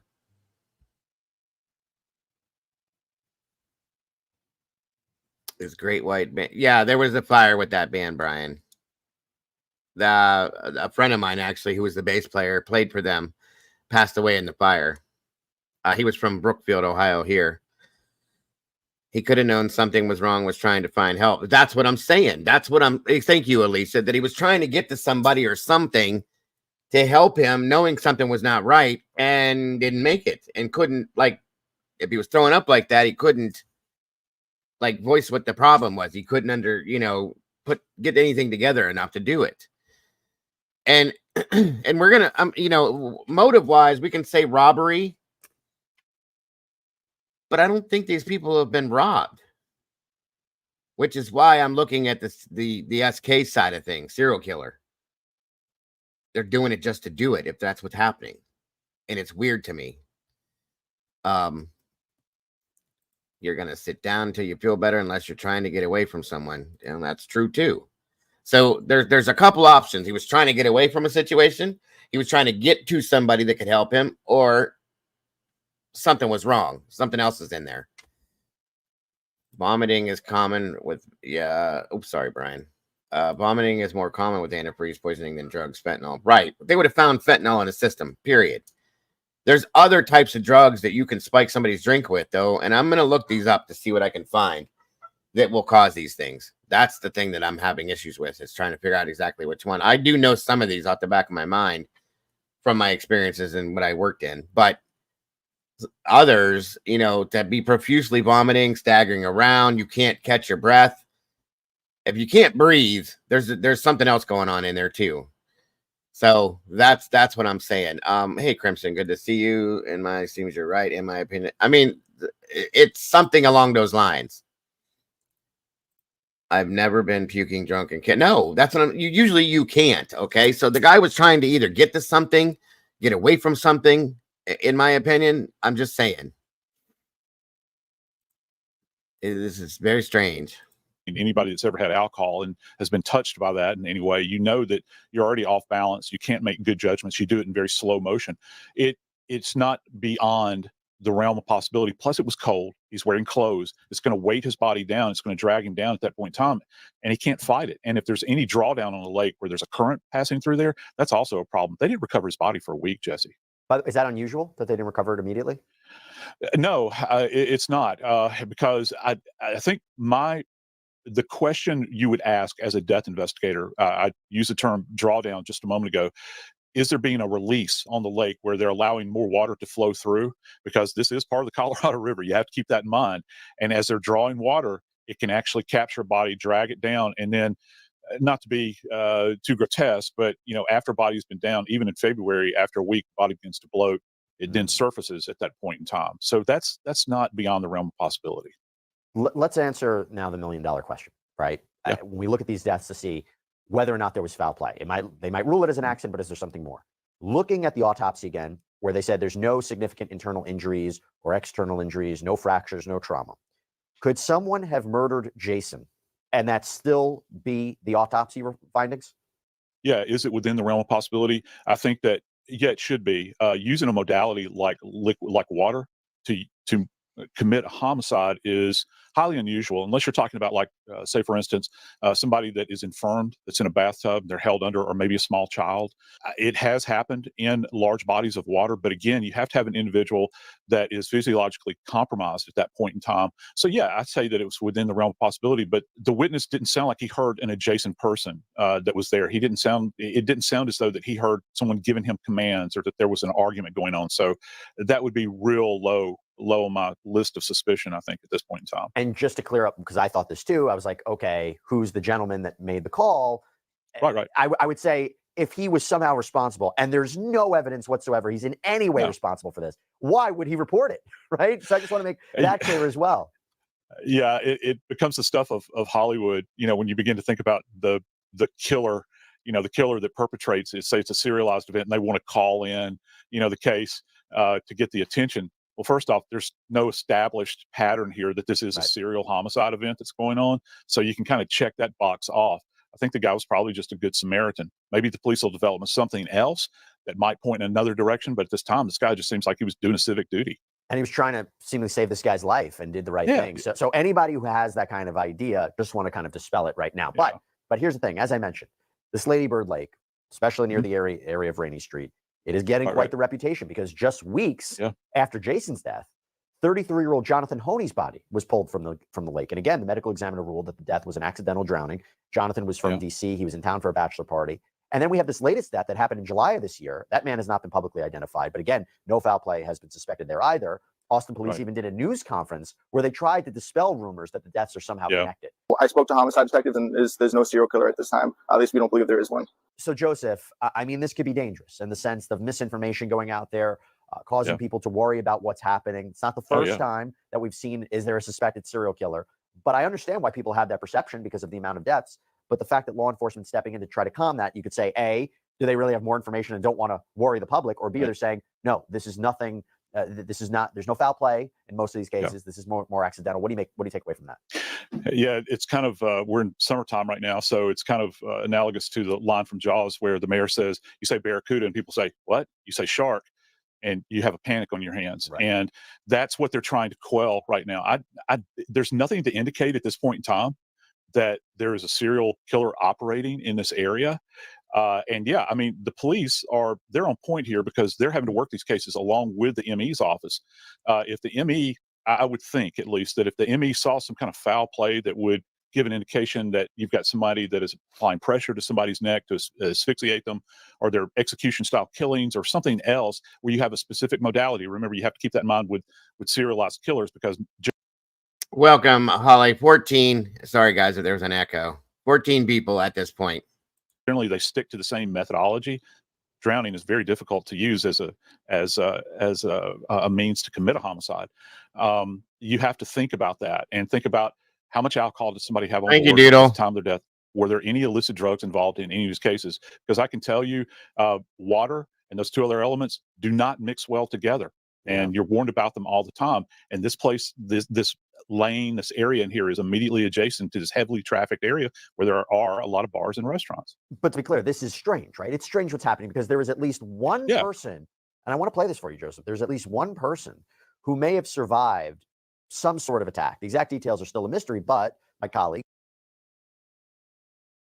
That's the reason. That's one of the main reasons why I have issues with this. Again, thank you, Doodle, and thank you to anybody, by the way, that donates to these links. I appreciate that very much. We don't expect, but we do appreciate. There was a guy that survived being pushed into the river after being hit with something, okay? There's a problem with that. It just, and then nobody knows who it is, or nobody saw anything. Nobody has any ideas about what it could be. Again, I think that's what he's about to talk about. I'll shut up so you can hear. And Jeanette Levy spoke with Jeff Jones on Long Crime's Crime Fix podcast. Encourage everybody to check it out. And Jeff was also in town for a bachelor party, this one in June of 2023. And he says someone found him in a creek underneath a bridge. Did you physically end up in the water and somebody found you? I mean, do you know what happened to you from what you've been told, or? Yes, it's mainly from what I've been told through the reports. My sister came down and was there the whole time, as well as a few other of my relatives, and they were taking notes and kind of trying to explain to me what was going on. But that is an odd twist to it as well. I was found right next to the creek where another individual a few years back also was found there. Unfortunately, he had passed away. But that lake, that leads right to Ladybird Lake. And I was found at about 4:30 in the morning after disappearing from the group at around 1. So it is a strange amount of time that I had, and then it was just kind of an innocent bystander who had found me and reported it anonymously. So it would be interesting to find out a little bit more about that person. I always thought it was kind of odd that why did they see me at the bottom of a creek and bed, in the middle of the night randomly. I had no idea what had happened because my recollection faded away while we were still at dinner. So to me, I woke up about a week and a half into it. They had me in an induced coma, and I had no idea where I was or what had happened, and I had a bunch of staples all over my body, and it was quite a harrowing experience. I would say at that point, it took me a few days to really even understand what was going on. And then they also had done a toxicology screen, and they did find rufalin in my system. And there was no other substances outside of that. So Joseph, this is why people say there's something more here. It's odd. What do you take away from that? Yeah. And it's not to say that someone could not have been rolled or mugged. I'd like to know, for instance, with this gentleman, what were the status of his personal belongings? Did he still have a wallet? Did he still have keys? Did he still have the key to his hotel room? He was in town for a bachelor's party. I'd like to know specifically what the drug levels were in his system, and also his blood alcohol that plays into this. And the nature of these injuries, when someone begins to talk about that they have staples in their body, that tells me that the skin has been broken in some way. It sounds like perhaps blunt force trauma. Is this guy an outlier amongst all the rest of these people? Was he beaten, rolled, dumped into the creek bed? Maybe somebody came along and found him. I don't know. I mean, you think about, he doesn't understand. He's saying that he doesn't understand how somebody could see him in the bottom. He wasn't supposed to survive. That's the whole point right there. He was not supposed to survive that. The water is not good either. Crimson, you're not supposed to swim there. There's a lot of issues with it. The water is toxic in some senses because there used to be some kind of a production facility or some kind of a plant that dumped into that river at some point. So they don't want people swimming there at all. But this circumstance, they did find rufalin in his system on this one. But I'm just saying, there's too many of these. If there was one person, if there was two people that this happened to, but guys, 14, that's a whole different story to me. I'm sorry. Industrial. That's what I was trying to say. Thank you, Andy. Right. This is not a small person. This is not a weak person. Okay. Somebody hit him after the drugs kicked in. Just saying. And not to say that that happened with the other gentleman that fell into the water, the guy tried to save. But of course, there's going to be some circumstances where there's going to be a little differences, but then they all come about and you know, it rounds about to be the same situation. Colin Brown. I have not, Krista. I have not. Can I ask why you're asking me that? Just out of curiosity. That's interesting to me. Bottom of the creek at that point in time. Well, how would he even know what the level of lighting was? How would he know where specifically he was? Maybe somebody's just walking by and happens to see him. I don't know. But yeah, it is odd that you have this heavily concentrated area of deaths. But there are other places around the country where this has happened. Where people are in recreational areas or perhaps areas of clubs where, you know, people will fall into bodies of water. I worked in New Orleans for a long time. There are a lot of people that will walk to the levee outside of the French Quarter and go down the levee on the riverside and wind up drowning in the Mississippi River. Sometimes those bodies aren't found for a long, long time. Yeah, it's a really tragic consequence of circumstances and location. And just to put a point on that, you know, we mentioned that most of them are foul play, but Austin police, they say there was only one of these Ladybird Lake cases that involved foul play, because in 2022, 45-year-old Josu Moreno was shot in the head while driving his car. The car ended up crashing through a guardrail into the lake, and police arrested Joel Gonzalez Pavon for the murder. And earlier this year, he was sentenced to 35 years in prison. And people, as you can imagine, are understandably concerned about what could be happening down at this lake. But there are advocates who say there's a lot of ways to make the area safer. I will definitely look into lighting, that. Fences, maybe a camera system. And in 2023, friends and family members of people who were reported missing or found dead near Ladybird. Oh, wait. I haven't spoken to him, but I did run his story. That's the gentleman that does the paranormal, the paranormal files, right? We did watch that. That's right. Yes. I haven't had a chance to speak with him. I'd love to have a conversation with him. That would be awesome if I could. Because I know he was friends with the one that they found there, and he's got questions himself and has. So yeah, definitely. We covered that the last episode we did on Ladybird. It was very interesting. That whole story that we followed, that was interesting to me. That's the thing. They won't find rupees in the bodies. It wears off in about 12 hours. This guy, it had just happened. It hadn't been that long, obviously. That's why it still showed up. So I'm wondering, you know what I'm saying? I'm wondering if that's what the case is. Good point, Flickery. Thank you. Lake. They spoke at an Austin City Council Public Safety Committee meeting, and since then, several permanent improvements have been made, including security cameras. There's permitting in the works for lighting, a sidewalk extension, and more fencing. Joseph Scott Morgan, thank you so much for coming on, breaking down the intricacies, the mysteries of this case. Again, I encourage everybody to check out Joseph's Body Bags podcast. Who wouldn't want to hear the soothing voice of Joseph Scott? Huh.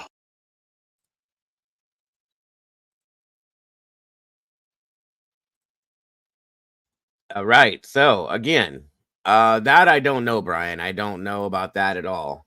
Still very interesting. What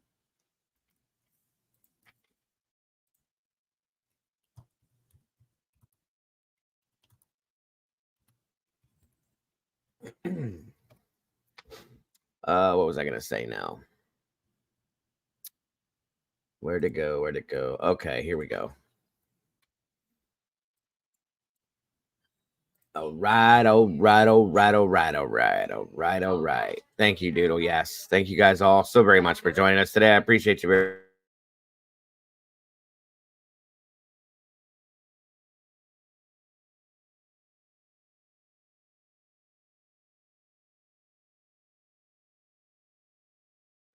Okay, so this was Dash. This is the gentleman that I'm trying to get together to join us. He agreed on it once, but then we had some issues with internet or something because of storms, and we had to reschedule. So we're trying to get back in touch with him to schedule him to join us for a conversation about this. I really, really would like to talk to him. He's got a lot of information. He's been on this better than I have.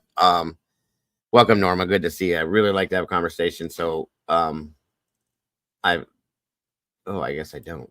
Bingo. Now I do.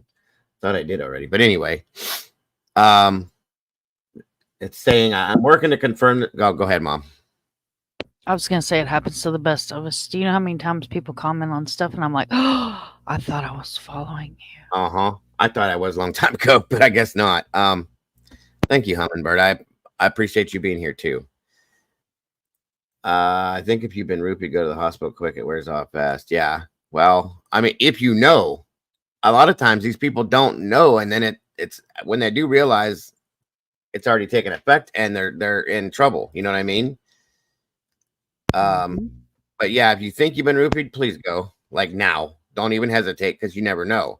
I've dealt with people that have been, and it's not pretty. Bad water. The water is bad. Don't get me wrong, but they're getting into the water. That's the thing. To get in the water is what the problem is. How they're getting in there and why. So Dash puts this up. I don't see a date on here, but I'm working to confirm this information. A 15-year-old was supposedly found in Ladybird Lake April 13th. He was identified by DNA as Semajosu, age 15. Hold on a minute. I really definitely want to talk to Dash about this one. 15-year-old male. He posted this earlier this week, or Gotcha. Today's Monday, isn't it? So it was last week. Okay. Age 15, living in Manor. I find no information about this kid's death. It has not been reported in local news. Never is. Windsor Park Neighborhood Association 4 hours ago. This is not from 4 hours ago today, I don't think, but it is with great sadness that I report the death of Semajosu, the youngest of the refugee family from Rwanda. He was 14 and a freshman at LBJ High School, where he ran away from home April 11th. He had been unhappy in school and was having trouble learning English and was not doing well in classes. Police found his body in Ladybird on April 13th, the same location where several other Austinites have been discovered the past 2 years. He was identified by DNA last week. There is a funeral fund for the family on WhatsApp. Gutabara Famil Yawazi Yabuzi Amwana Semajosu. I don't know what I just said. Sorry if I said it wrong. If you do not have WhatsApp and would like to make a donation, please email Martin at Windsor Park Info. WindsorPark.info. Memorial service is scheduled. Okay. Interesting. That was today. That is from today? No, today's the 19th. Okay. Memorial service. Okay, I don't understand something though. Wait a minute. WindsorPark.info. I need to talk to this person too. August 19th at Family Home and Manor. Wait a minute though. They're saying that on April. This is from April though. Why would they wait till from April to now to have that service? Well, I mean, if he went missing and they found his body and they take 60, 90 plus days to identify the remains. Yeah. Because there's not a guideline on it. They can take their sweet time, how long it takes them to identify the remains, unless it's a high profile case where they're being pushed. Okay. That makes some sense. Thank you, Doodle. Interesting. Well, this is the young man here. He's definitely younger than what we've seen, but there's never really been an age put on this scenario. Now, if he was a runaway, it could be a completely different situation, and he was just ended up in there after the situation. But I don't know what exactly has happened to him as far as what the autopsy may have showed or anything like that at this point yet either. And I would like to look into that more.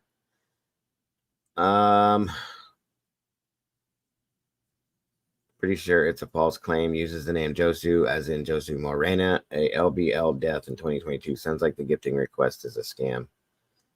So LBL is Land Between the Lakes. That's Kentucky. That's totally different. But you deal with this on Twitter. You have trolls that have nothing better to do than jump in somebody's comments like they know what they're talking about. I know. I hate that kind of stuff. Okay, so there's that. All right. He is a lot younger, but still, it's the idea that he ended up there, period. Okay, I have issue with that. Just saying.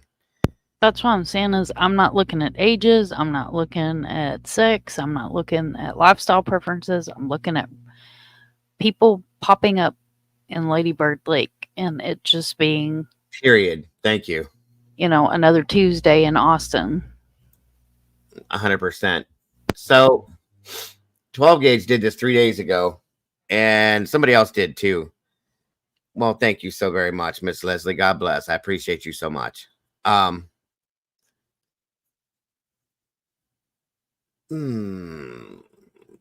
Okay, hold on here. No, that's not what I'm trying to do. Why is that doing that? There it is.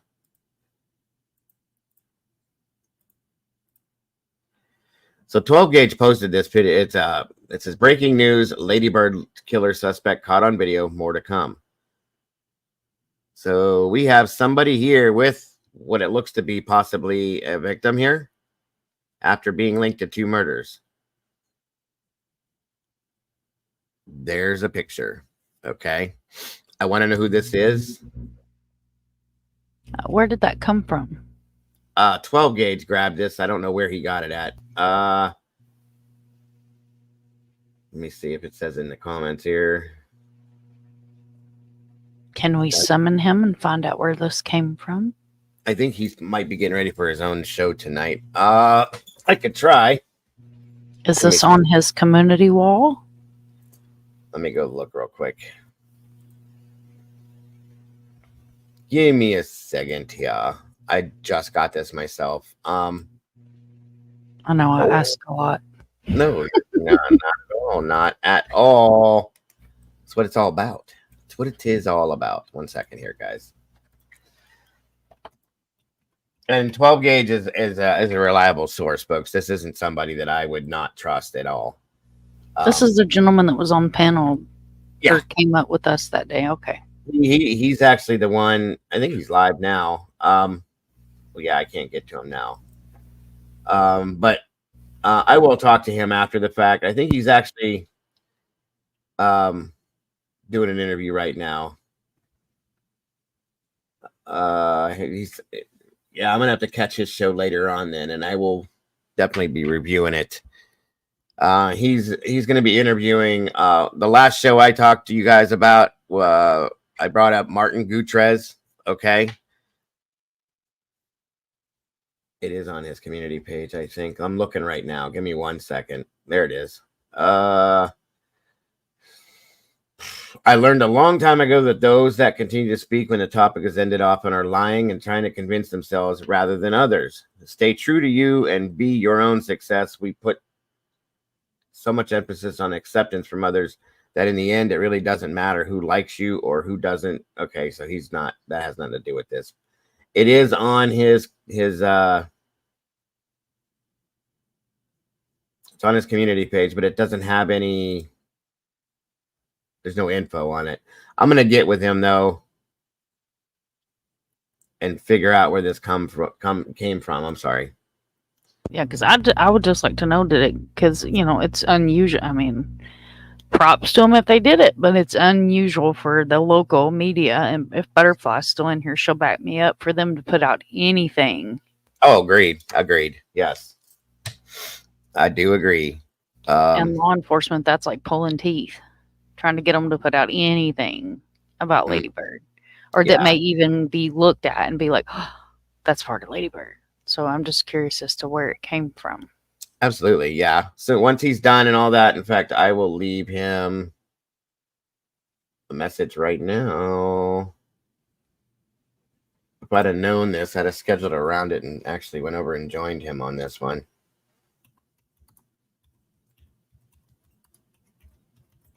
Need to get him in Discord. Yeah. So get with the times. Come on over to the Discords.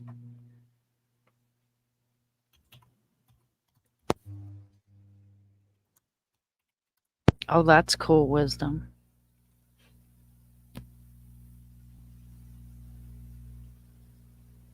That's awesome.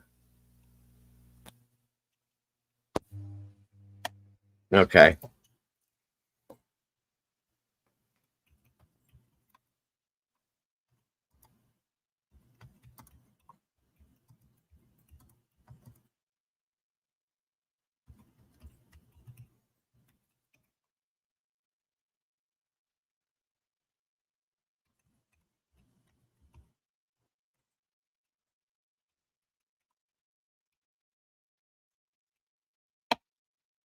All right, what's up, man? Hey, Gina, good to see you, hon. All right, there's the link to 12 Gauge's channel. Thank you, Doodle. He's live right now, Brian. We can't. He's doing a live with my that's what he's doing a live right now with Martin Gutierrez, the one I talked about last time we talked about Ladybird and we went in depth on that one. His brother Michael, he's talking to, so we will definitely review that, and maybe I'll have him join me as well. Since we're both working this pretty hardcore at the same time, I definitely would not mind if he could join me. But obviously he can't right now because he's live right now. So believe me that we're going to do this again here relatively soon. Because I want to look into some of the other stuff too. I'd like to see a tox report on. I'd like to get some information about this 15-year-old boy. That's interesting to me.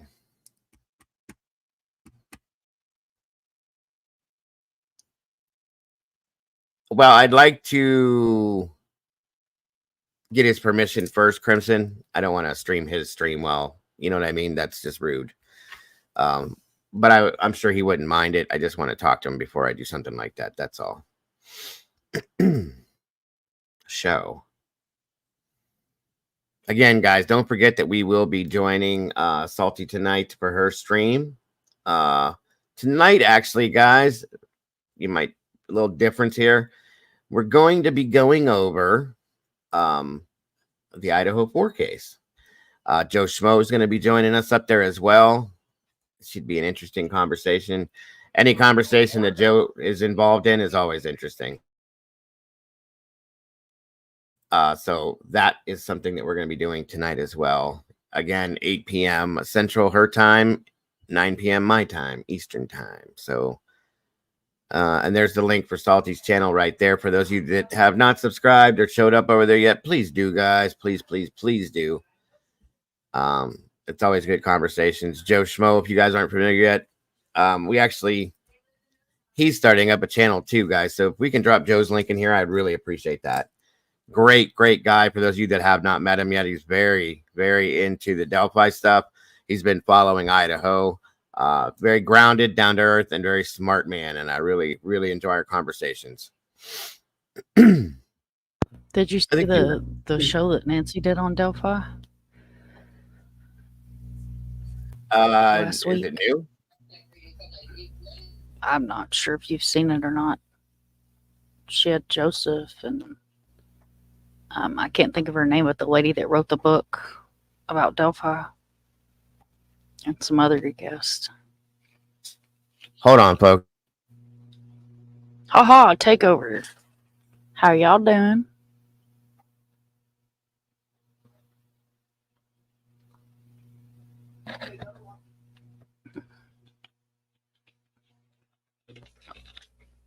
Ladybugs scare you, Brian?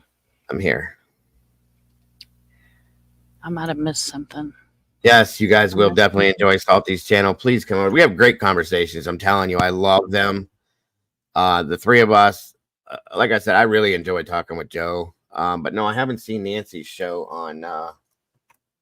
Is it new? Titanium was covering it. Let me see. I might have seen Friday, maybe. I don't know. My brain has been mush, man. I had like some kind of weird flu, and like I got better for like 2 days and thought like, oh, it's gone, and then all of a sudden I woke up and it was like death all over again. I feel better today though. It wasn't the sea stuff, was it?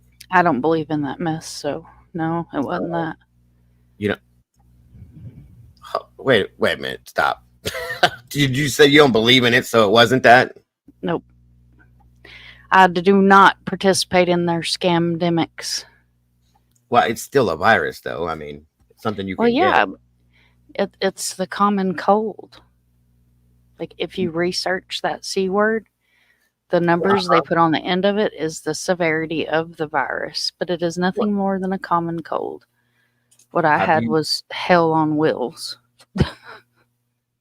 Okay, this one, yes, I did see that show. Did you see that? It was pretty interesting. Yeah, it was pretty good. I had to find it first. For sure. There we go. Okay. 1 second here. I'm just making sure. I updated you that Angel Turner has been found. Yes. And that there is nothing more on Lady Bird at this moment. Boy, I would love to have a conversation with Michael, though. Hey, Firefly, good to see you tonight. Actually lurking. Good to have you here. I appreciate you very much. Already subbed to Salty and just subbed to Joe. Thank you, Flickery. I appreciate that. And as I know, Joe, he doesn't have any content yet, guys, but he's working on it. He will. Miss Bonnie, hello. Good to see you. You just can't watch. Oh, don't. Well, that's an opinion, and different people take it different ways, Bonnie. Okay. What did I miss? Did I miss a comment? It was just her feelings on something, and I disagree, but it is what it is. I can't see said person. I may be blocked. We're gonna do it again, Paula. Definitely. There's gonna be quite a bit more.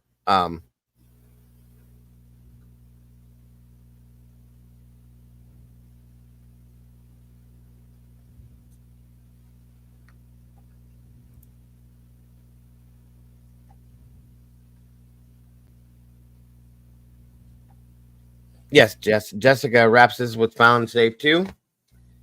Just trying to make sure I have everything because I haven't seen you guys since Saturday. Hold on a minute.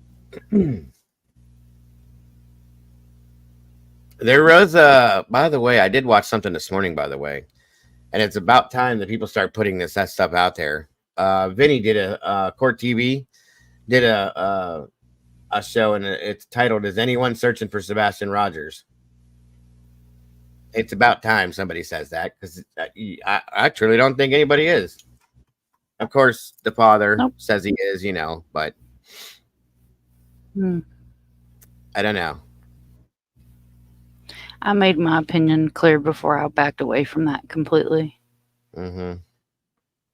There's some rather shameful folks that are a part of that. They should be ashamed of themselves, and it just seems like all it has become is a pissing match between creators and parent. Oh, yeah. Most definitely. And other people that probably shouldn't even be involved in a missing child's case, in my humble opinion. I can agree. I definitely agree. Yeah, there's nothing new with Sebastian. They just did this. This is saying 2 days, then 5 days ago. So if anybody didn't see it.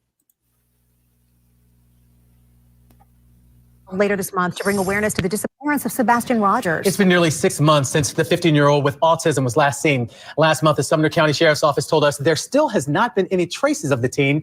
His father, Seth, told us today that tips are still coming in. He says they continue to have vigils to let people know that Sebastian is constantly being thought of. There's still people that don't know that Sebastian is missing. There are people that still don't know about Sebastian. And I just want to bring some more awareness to the community I live in and the community around Nashville that, my son is missing, and that I need the public's help to find him. There will be a benefit ride for Sebastian on August 24th at the Fallen Brewery on Jardco Drive in Clarksville. A prayer vigil will be held shortly after the ride. Organizers are asking for a $25 donation per rider, which will include a custom shirt, a bracelet, and a meal following the vigil. 100% of the proceeds will go to Michaela's Mutt Motel, a veteran-owned and operated dog rescue in Clarksville. This is to celebrate Sebastian's love for animals. We used animal therapy when he was younger, when we lived in Kansas, and he really likes to take care of animals. Seth's spokesperson, Tony Mathis, says a protest will be held outside of the Sumner County Sheriff's Office on August 26th. Seth is working to clear his name as a suspect in order to bring in more resources like the Cold Case Foundation to help in the search for Sebastian. Oh, Lord. I'll just leave it at that. Nothing yet. Still, it's very strange, though, guys. 6 months and not a trace. It's crazy to me. That's all I can say. We see these kids missing for years without a trace and not hear anything of them. But, sorry. I'm all about pets. You guys know I have a house full of fur babies. But there's so many other charities that could be donated to, you know, the United Way, the Make-A-Wish Foundation, I don't know, the blind School of the Blind in Hermitage, Tennessee, that's right down the road. I'll stop there. I don't know. I'll say this much, and I'm not downing them by any means. Please don't take it this way. I got a couple issues with TBI. I'll just leave it at that. I'm not saying they're not doing their job. I just feel like something's not being reached somewhere with them. That's just my opinion, guys. So please don't nobody put a bullet or a bullseye on my forehead. I'm just saying. I just don't know. There's not enough. Even if there's nothing that's being done or that's like being seen or any updates or anything, tell us that then. Hey guys, we're still looking for them. Nothing yet. Moving on. Just to let everybody know that they're still looking for them, you know, which I'm sure that, you know, that they are. I'm just saying, give a little update here and there. They're not saying nothing. So they're not going to. Look at when was the last time we got an update on Summer? Think about it. I know. That's what I mean. And it's TBI. That's what I'm talking about. Again, I'm not saying they're not doing their job, so please don't nobody get upset with me, but damn, you know, there's other scenarios if you look at TBI where it's just they're kind of behind. I'll just put it that way. Mm-hmm. I have a strong opinion of them, but I've started, you know, my channel is based off missing kids and corruption. Right. Because I have 47 families in Tennessee that as a group that have become one and turned into one big family because they can't get help in Tennessee. So I don't have a high opinion of the TBI. It reminds me of Missouri in some ways. I'll just put it that way. And I lived in Tennessee for over half of my adult life. So I can very openly speak about how I feel about TBI and Metro and a handful of those other little good old boy counties. Agreed. I do agree. Just saying. So, so that's, again, nothing new there. Like I said, if they would just say something, you know, I don't know. I don't know. It's interesting to me, but also I wanted to get you guys updated on another situation that I found out about last night. I think it was yesterday. Hold on a minute here.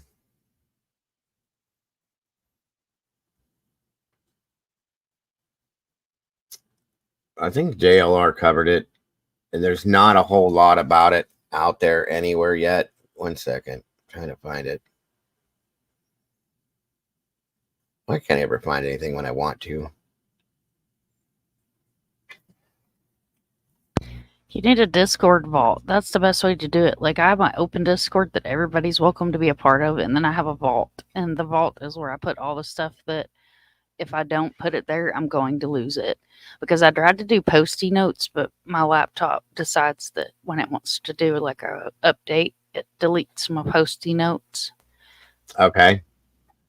But if you build like a private server just for you or you and Mama Bear, you know, not excluding Mama Bear, but you know what I'm saying, like not a open Discord where we're all in it.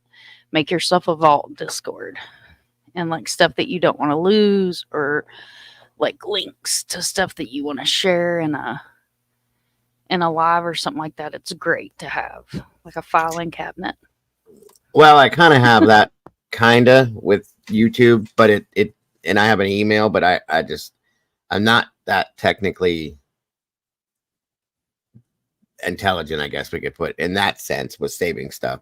I'm very disorganized in some ways, unfortunately. I'm working on it, but yeah, the Discord thing, like I think Salty does something like that, kind of like her own little office she has that she deals with just her stuff in her Discord sense like that. So it's a good idea, though.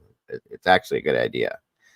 Yeah, because like anything I drop in my main Discord, that's fair game. Like go get it, grab it, use it, play it, share it, do whatever you want. But like the stuff that is not public, Minnie has access to it because he built my Discord, but Yeah. you know, he's not a creator, so he's not going to go in there and do anything with anything.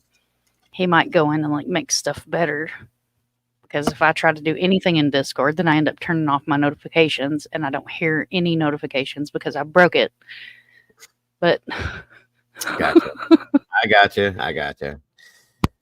Definitely makes sense. I wonder if they have all went and rechecked the cave. That's a good question. Definitely a good question, Holly. Too many places to look. I don't know, but they haven't found nothing according to them, and it's like, okay, you say so. This here, by the way, there's a man that escaped from the Snellville Hospital, schizophrenic, and that's a new issue, I guess, that people have been looking for him. So I figured I would give you show this to you guys, and I do think JLR covered this too. I'm gonna have to look real quick, but he may have more than I have. I don't know. I pulled this from online. Tonight, loved ones of a 23-year-old man diagnosed with schizophrenia, they are desperately trying to find him after he escaped from a mental health hospital in Snellville earlier this week. Fox 5's Joy Dukes is live there, where his family meeting with police and volunteers to continue their search efforts. Joy? Yeah, Eric. Rob and Lori Neidlinger say their son Jared was in a state of psychosis when he ran away from home earlier this month, triggering a massive manhunt in Peachtree City that spanned several days. Well, now they are here in Snellville, joined by police and other volunteers who initially helped finding him. That search party included 150 to 200 volunteers just a few days ago. Police, bloodhounds, SWAT officers, and drones also helped out over a 5-day period. Jared was found in a wooded area around Peachtree City. He was... Ever since I was young, my dream has been to open a chocolate shop, to make unique. Without food and clean water, apparently for several days. He was treated at a local hospital for dehydration and malnourishment, and then taken to a hospital in Snellville. That's a mental health facility where he was able to escape Wednesday night. His parents tell us they are concerned for his safety, his well-being. They say they just want to find him so they can get him the help they need. And they're asking people in the surrounding community of Gwinnett County to keep their eyes open. If they see him, offer him food or water, and if they see him, to call 911. If he's here, we're going to try and look for him. But really, I think the big thing is to get a sighting so that we can reset the center point on where he's at and confine the search then. Jared was apparently last seen wearing a gray shorts and a navy blue scrubs top. He was also holding a white blanket, and he was barefoot. They say there is a possibility he may have found other clothes. These volunteers you see here again behind me are going to be passing out flyers and canvassing the area over the next few hours to try and get the word out to the community. Yeah, the sound is low. I'm sorry, guys. I have it turned all the way up. Snellville, Joy Dukes, Fox 5 News. Yeah, hopefully they can have a safe return, Joy. Thanks so much. Well, that's scary. Definitely.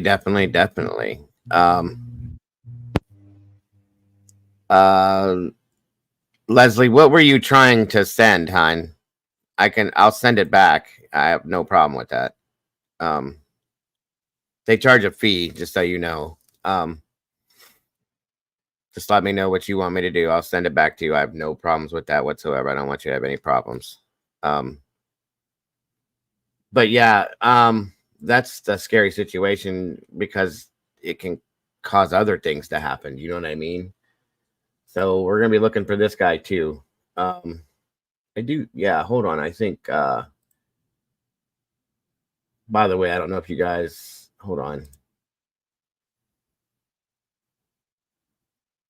It's been out. It's been for a minute now that he's been out. I thought this was just as of yesterday, but I guess not. Let's see. Yeah. Okay, he did. Hold on. That is where I saw it. Let me show you what he had to say real quick. I don't think he's got any more than I do, but hold on. And we are live. JLR Investigate. Sorry to keep you guys waiting. Been having a little difficulty with setting my time. It's not setting properly, but nevertheless, we are here, and a possible sighting in this case that we discussed last night. Last night we came on late. We did a late live. We're talking about 23-year-old Jared Neidlinger. He is an individual. Unfortunately, he suffers from mental illness, schizophrenia. And so this is a little bit of backstory. I'm going to remind people that are just jumping onto this case. Earlier this month, and we're talking about Georgia. We're talking about the Peachtree City area of Georgia and now Snellville. So to give you guys some backstory and history, because there's a possible sighting today, and the family are still searching around the mental health facility that he escaped from a few nights ago. So what's a little bit of backstory about this case is he suffers from schizophrenia. And apparently earlier this month, there was he had a psychosis state, and he's from Peachtree City, lives with his family, and he ran off and he vanished and disappeared, more or less just ran into the woods. And he was gone for 5 days. And there was massive amounts of searches, hundreds of people in that community, his family, friends, volunteers. They were out there looking for Jared. Now, he ended up being found in the woods 5 days later, around the woods, somewhere out there, right? He was out there in the elements for 5 days. So they get Jared, right? And then they take him to the hospital because he has mental health issues, right? So they take him to the hospital. And while he's there, he's actually hospitalized. He's actually handcuffed to the bed because of his mental illness and whatnot. And then over the course of that time at the hospital in the Peachtree area, what happened was they decided to get him further treatment, right? Further inpatient treatment at a better facility. So what they did, folks, is they decided to send him up to the hospital in Snellville. The hospital in Snellville, which is called Piedmont Eastside Medical Center, 2160 Fountain Drive in Snellville. So they were sending Jared up there, and he was going up there in a transport van. Seems like one female was the driver. And they arrive at the hospital Wednesday night, around 11:30-ish, and they open up the van door, and there's not many guards or anybody there at all, and it's not a sally port. And then he just takes off. Apparently he's wearing yellow socks, no shoes, and he just takes off into the woods and runs away. And he was last seen at the Raceway gas station a little bit to the south of the hospital, but he hasn't been seen or found since. And the concern is, mental health. He's running around, and he's out there in the possible elements. What is going on? Now we have a possible sighting today, a day later. Now, we reported this last night. Now they're reporting today in the groups dedicated to Jared, in the groups, and they're saying in the groups that there is a possible sighting on a couple of roads. So I want to keep people up to speed and bring awareness to this case, because this case is not getting a lot of attention, and it needs more attention. The family is desperately trying to find Jared. We're also going to get Magnolia in the chat to talk a little bit. So here's a flyer I'm going to share. I shared a flyer yesterday. I'm going to share a flyer again. I'm going to play the news report to remind you again of what this situation is. This is Georgia. This is like a suburb of Atlanta, Georgia. But here's the flyer, folks. I shared a flyer yesterday. We're going to share another flyer today. Missing person, Jared Neidlinger. Last seen August 14th, 2024 at racetrack at the corner of Scenic Highway and Oak Road in Snellville, wearing gray shorts and no shoes. So the no shoes aspect is like, wow, he doesn't have any shoes, running around it's very hard to run around on loose on the shoes. And I can't believe he was able to escape a mental health facility without shoes. So if you have any information that can help, Snellville Police Department, 770-985-3555. Seems like I got another photograph, by the way, when he was running before. He was barefoot. He was running before he was barefoot. But what we want to do, folks, here's what I'm going to do first, is I'm going to keep you guys up to speed again on this particular case here.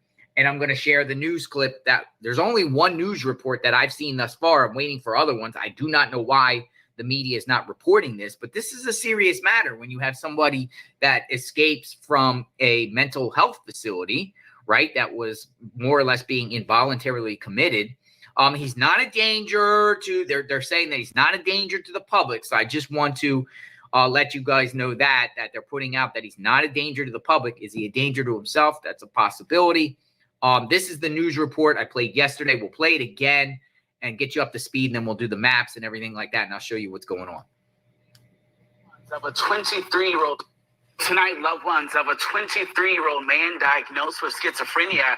They are desperately trying to find him after he escaped from a mental health hospital in Snellville earlier this week. Fox 5's Joy Dukes is live there, where his family meeting with police and volunteers to continue their search efforts. Joy?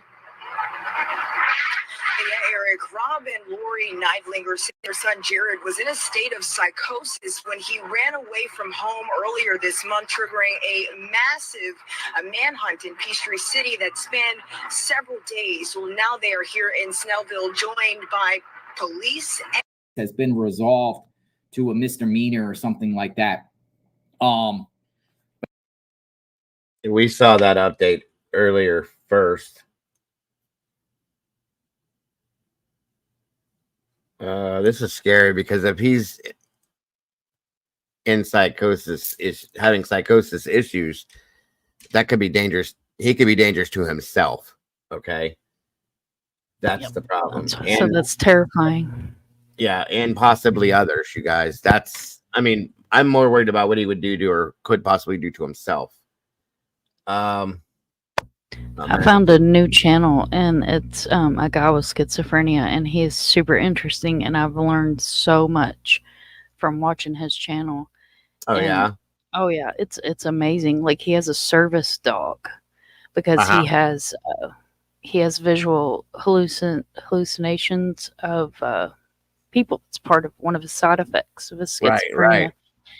And she's trained where he can look at her and go, greet, and if she doesn't go to the door or the area where he thinks that somebody's there, then he knows that it's just a hallucination. It's not someone that's there. It's really interesting. Like, really awesome. Yes. Sorry, kind of side note, but no, that's interesting because a lot of these service dogs do stuff like that. Like, I've watched videos of, like, somebody that I can't remember exactly what it was that she had, but she was having seizures. Okay, bad. So she had a service dog, and the service dog, like, senses when she's about to have a seizure. And she was cooking dinner, and there was a video of it because she started filming herself to catch these things. Right? Thank you guys. We hit the algorithm. That's so awesome. You guys rock and roll. I love you guys. And the dog goes over to her and starts whining and nudging her. She was cutting vegetables or something, the knife down, and the dog took her arm and pulled her down. She sits down on the ground, and then the dog lays on top of her. She starts having a seizure like that. I was like, oh my God, that was so amazing to watch. But yeah, these dogs, they train them to do these things. It's pretty insane. Buddy's a seizure dog, my little white wiener that you guys never see because he's not a camera kind of guy. He's a seizure dog, and like he's amazing. Like, he'll stay, if one's coming on, he'll stay attached to my hip. He will not leave me. And he'll get on top of me, and he's a Dachshund, so he doesn't weigh very much, but in his mind, and he'll lay on top of me and almost like hold me down. That's what this dog did with her. And it wasn't a big, like, grand mal. She started moving a little, and the dog laid on her, and the dog was whining until she stopped. Then he turned, and he was licking her face. And I was like, oh my God, that was just amazing to see that happen. And she told a little story about it, that the dog they have a thing like the life alert system, and it sits by the dog's bowl, and it's this thing that they built. It's on a little, you guys have, what guitar pedals are? For anybody to play. Okay, so it's a platform, it's a little wooden piece of thing, and it's got these two button like type things on it. The dog can push this with the dog's paw, and it calls 911 and it sends them to the house. I was like, that is insanely crazy to me. Yeah, they're amazing. Like what they can do with the service dogs, it's phenomenal. Like it's absolutely phenomenal what they teach them now.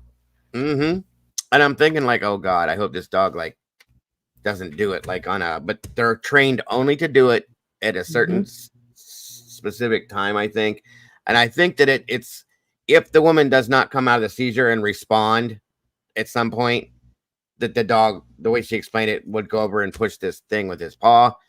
And I'm like, that is amazing to me. I mean, and it's you got to understand, like, to be able to train a dog to do something like to save your life is just, that blows my whole mind. And it's wonderful. It's absolutely wonderful. Yeah, I've heard of that too. Hey, Sarah, good to see you. My terrier used to get in my face when I had low blood sugar. It took me a few times. Yeah, absolutely. Absolutely. They train him to do that kind of stuff. They train him. Well, see, some dogs just do it. Like Sarah, I guess, is saying that it wasn't even trained, but you know, that's a good thing. Yeah, I'm Especially right there if you're bonded to your animal, even if they're not trained, like they learn stuff like that. And they say dogs can smell stuff. So, and good to see you, Sarah. It is wonderful. Miss Sarah is the reason why we made one of our T-shirts. I didn't know if you knew that. No, I didn't. I She love made a Sarah. statement. She's awesome. Yes, I agree. She made a statement one day and I loved it. It was you know how I'm always saying to stop minding your business and like pay attention to what's going on around you and stuff like that. She said, I think she said, stop minding your business and do the right thing. And I was like, oh, I love it. And Doodle made the shirt, so it's in the store now. Yeah, I got to go get me one of them Sarah Boone shirts. Did you I see need those? one of those in my life. Yes, yes. Hey, Mama Bear. Good to see you. Good to have you here. Yes, Mama Bear may be joining us a lot more now. She got a little change at work. And yay. Yes, yes. I'm excited about that. Doodle said I need a trained dog to do my laundry. Yeah, well, you know, I think we all need something like that there, Miss Doodle. Oh, shit. What the hell, Molly? How'd you find this?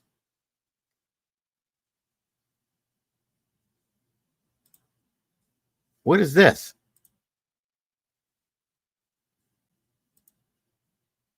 This is a picture of Jared Neidlinger. Oh, wow. Molly is on top of it.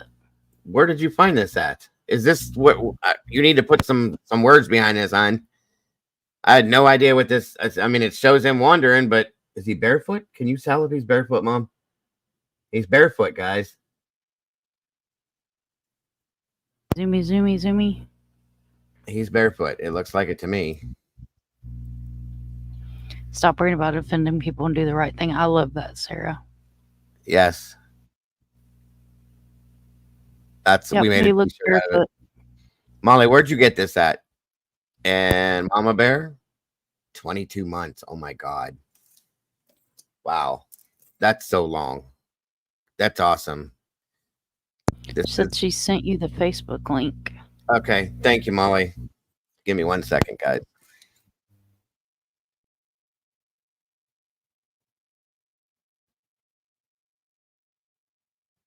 Bless his heart, he looks like skin and bones.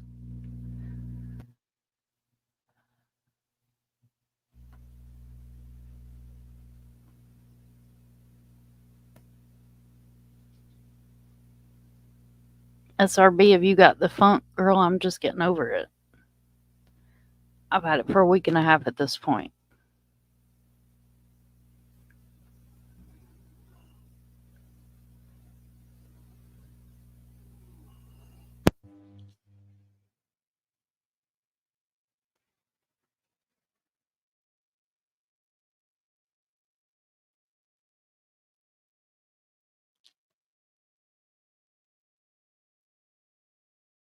Okay, that's amazing. 2 years almost. Wow, I can't believe it's been that long. Okay, let me check something out here.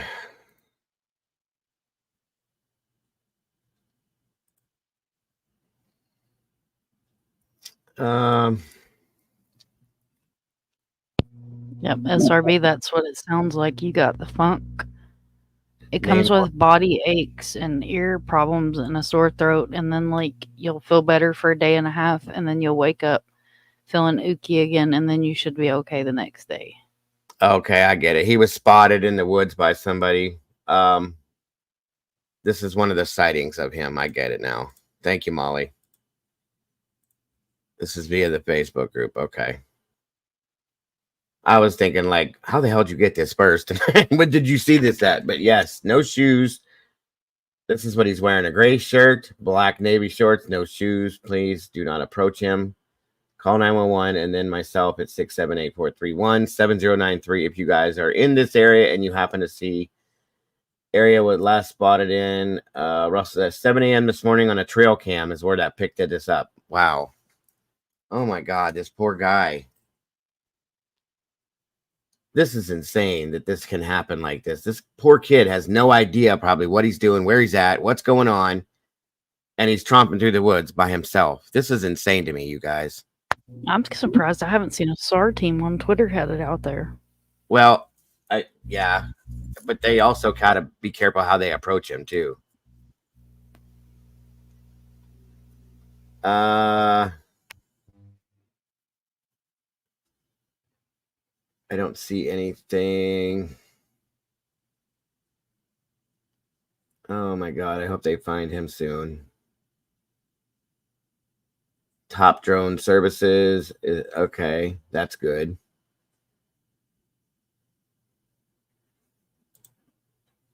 Yes, we need to bring him home, you guys. This is him. He's obviously not wearing the hat or this kind of type of clothing right now, but last seen August 14th from Snellville, Georgia. So he's been out there 5 days, you guys. This is not good. Especially not being in the elements without, you know, food, water, any of that stuff. This is not good. And it's miserable hot down this way for those of y'all that are not here. It was 110 yesterday where I am. Yes. Ridiculous weather. I feel so bad for this kid right now. So bad. Please, please find this guy. Please find him. Unbelievable. Poor people. Hey, Jaded, good to see you, hon. I just can't imagine anybody going through this and being alone. Good God. 7 a.m. This is from today, I believe. Was it from today? Oh, shit. Wait a minute. Do the posts have dates on them? They should. Yeah, they should. It should be at the top. Yes, it is. This is from today. Okay, hold on.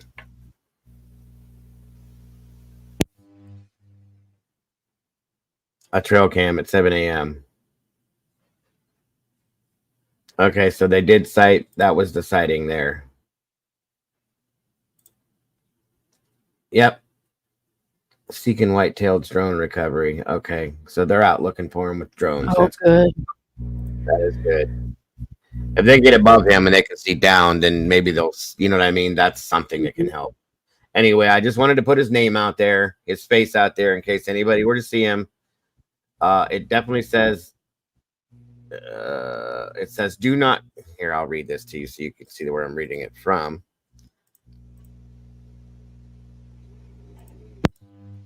Okay, so this says, Jared managed to run when arriving at Piedmont East Side last Wednesday night. 11:10, Jared is safe and with the police and medical team. And this was beforehand. This was August 10th.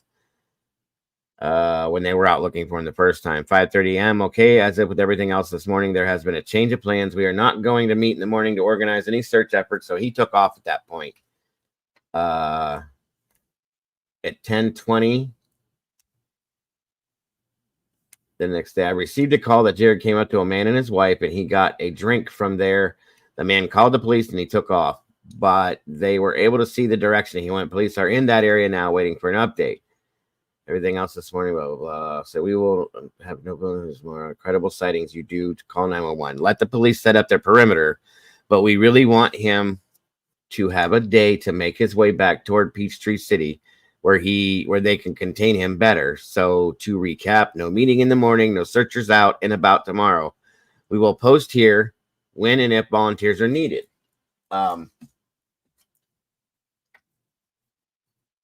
Yeah, this seems to be, it's dangerous, I think, to approach him. And it says here, and it's stressed in big bold words, do not go into the woods. Please stay on paved roads. So if he comes out to the streets, we do not miss him. 12:30 a.m. sighting confirmed. We need everyone out of the woods. Dogs are going in. Update: if you are willing to search at night, please come out. Jared, he's wearing gray shirt, black to navy shorts, no shoes. If seen, do not approach. Call 911 and then myself at that number. If you're out searching on your own and do not want to check in with the commandos, please let us know your location so we can coordinate that. Okay. Well, at least people are watching. It came off of a trail cam that was posted on a tree. Like hunters will put them in the woods to see where deer are coming into the woods at, and so on and so forth. So, that sighting was as of 7 a.m. this morning. So at least we know he was still moving then. Almost to the spot of a trail photo is 33, but okay. Thank you, Molly. Thank you. It is, Dandy. It's scary, especially I feel for this guy because in his mind right now, the whole world's probably against him. That's why he's running like this. And he's got things going on. If you understand schizophrenia, it's just not fun. It's not at all. Anybody that goes through this, God bless them. That's all I can say. So, all right, guys, I think that's going to do it for today. This was in the woods, Brian. I believe near Peachtree City is what they're stating. So it sounds like he's trying to get somewhere and he just is not. Senawa, Georgia. Senoia. So yes, I think that's going to do it for today, guys. I know it was a little shorter, but I just wanted to bring some updates to you guys and be in here with you guys today since I didn't get to yesterday. I don't do Sundays often, but I did have to catch up with my wife. I missed her greatly. So, I'm glad she made it home okay. Yes, thank you. I was too. She had a great trip though. That's she good. To see everybody. She was happy about that. She didn't want to come home. Oh, and the news what I was talking about is it was by the Atlanta Regional Airport. Thank you, Molly. We may be moving to Bama. Oh wow. Exciting. Yes. Better area. It's closer to her family because of these trips that have to be taken every year and so on and so forth. So we're talking about it at least right now. So yep, we're considering relocating home. It's just, with my health problems, it's getting to where it is too hot down here. Like today when I took the littles out, we do our afternoon walk. It is so miserable down here. Like by the time I got back in the house, it took 30 minutes to recuperate from taking the littles out. Yeah, it's not the heat's. It's that's going to be too much. Right. Absolutely, I get it. Absolutely, that's crazy. And it's not good. It's not good at all. So it might be a good thing for you then. Yep, I miss the mountains. I'm not much sand folk. I need hills and grass and I get it. Animals that aren't weird and come and stare in your back door. I need deer that run from you because they know better. I get it. I do get it. Oh, thank you, Molly. So this is where the area was.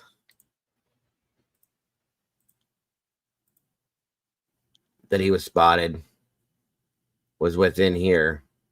And there's the airport. And it's all wooded through there. So Keg Creek. I just hope he's okay. That's all I can say. I hope he's okay.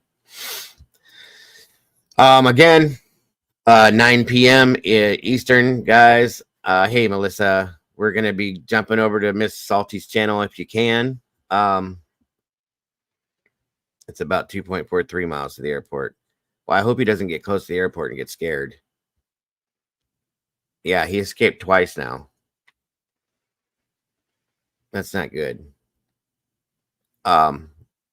we drop Salty's link one more time in here, please?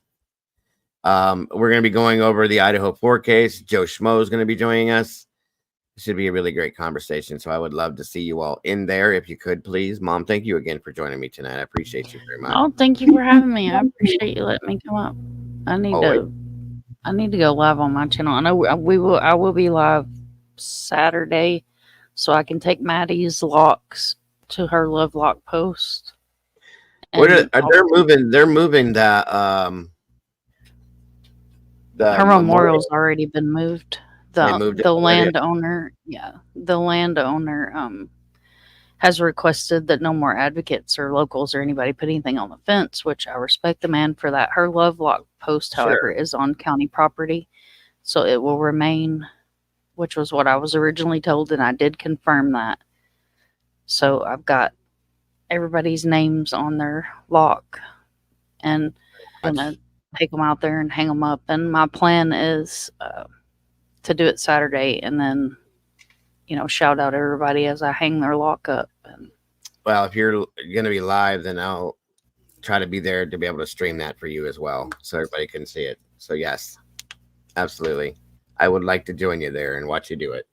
And the boy wants to do a live sometime this week too. He's got some fun stuff that he wants to share, just as kind of a decompression away from everything, because I've got to get my feet back in the saddles and go. Sure thing. I get it. Back up. So, well, let me know for sure, and I would love to be there for both. I sure will. All right, y'all make good choices. I'm gonna go fix me a sandwich. Enjoy. Stay out of that heat. Oh yeah, definitely. All right. Thank you, Mom. Always a pleasure. Guys, there's a link to Salty's channel if you have not checked it out yet. If you would like to join us over there tonight, it would be greatly appreciated. Please check it out and subscribe if you will. You won't be disappointed.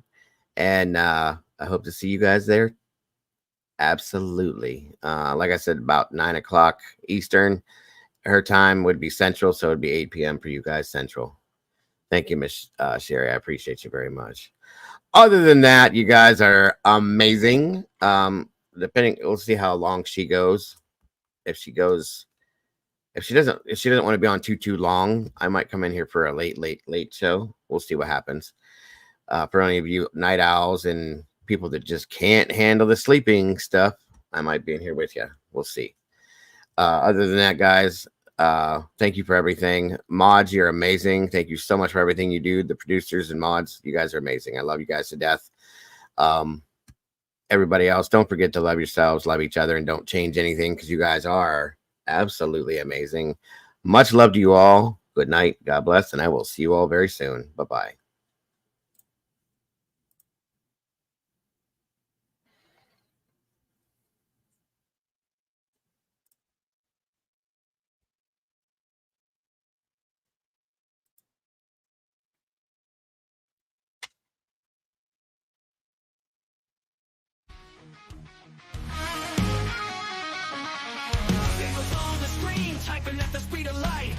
Down the shadows, bringing wrongs to right, digging deep in the data, facts sharp as a knife. With every single story, he's fighting for a life. A voice for the voiceless, he won't stay quiet. Daniel's got the fire igniting the fight. True crime revelations shining through the night. With every victim story, he pulls at the strings. A hero in the darkness, hear the truth he brings. So the shadows he rises, streaming loud and clear. Cracking cases, open hearts filled with fear. His channel's a beacon in a world gone wrong. He guides us through the chaos, a soldier so strong. The clicks and the lights, they follow his lead. With every new case, he plants a new seed. Sharing their stories, giving hope where it fades. Daniel's a warrior through the trials he waves. In a world of silence, he shouts out their names. Daniel's got the fire igniting the fight.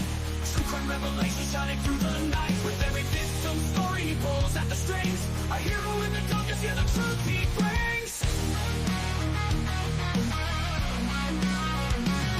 From the shadows you rise, streaming loud and clear. Hey there, Russ. How are ya? Hey, are you busy? Would you be interested in running me up to that drive-thru down there?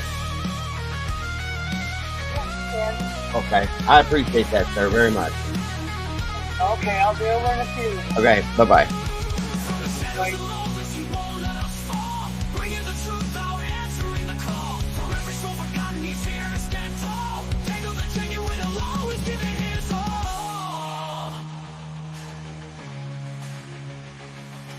Diego's got the fire igniting the fight. True crime revelation shining through the night. With every victim story he pulls at the strings. A hero in the darkness, hear the truth.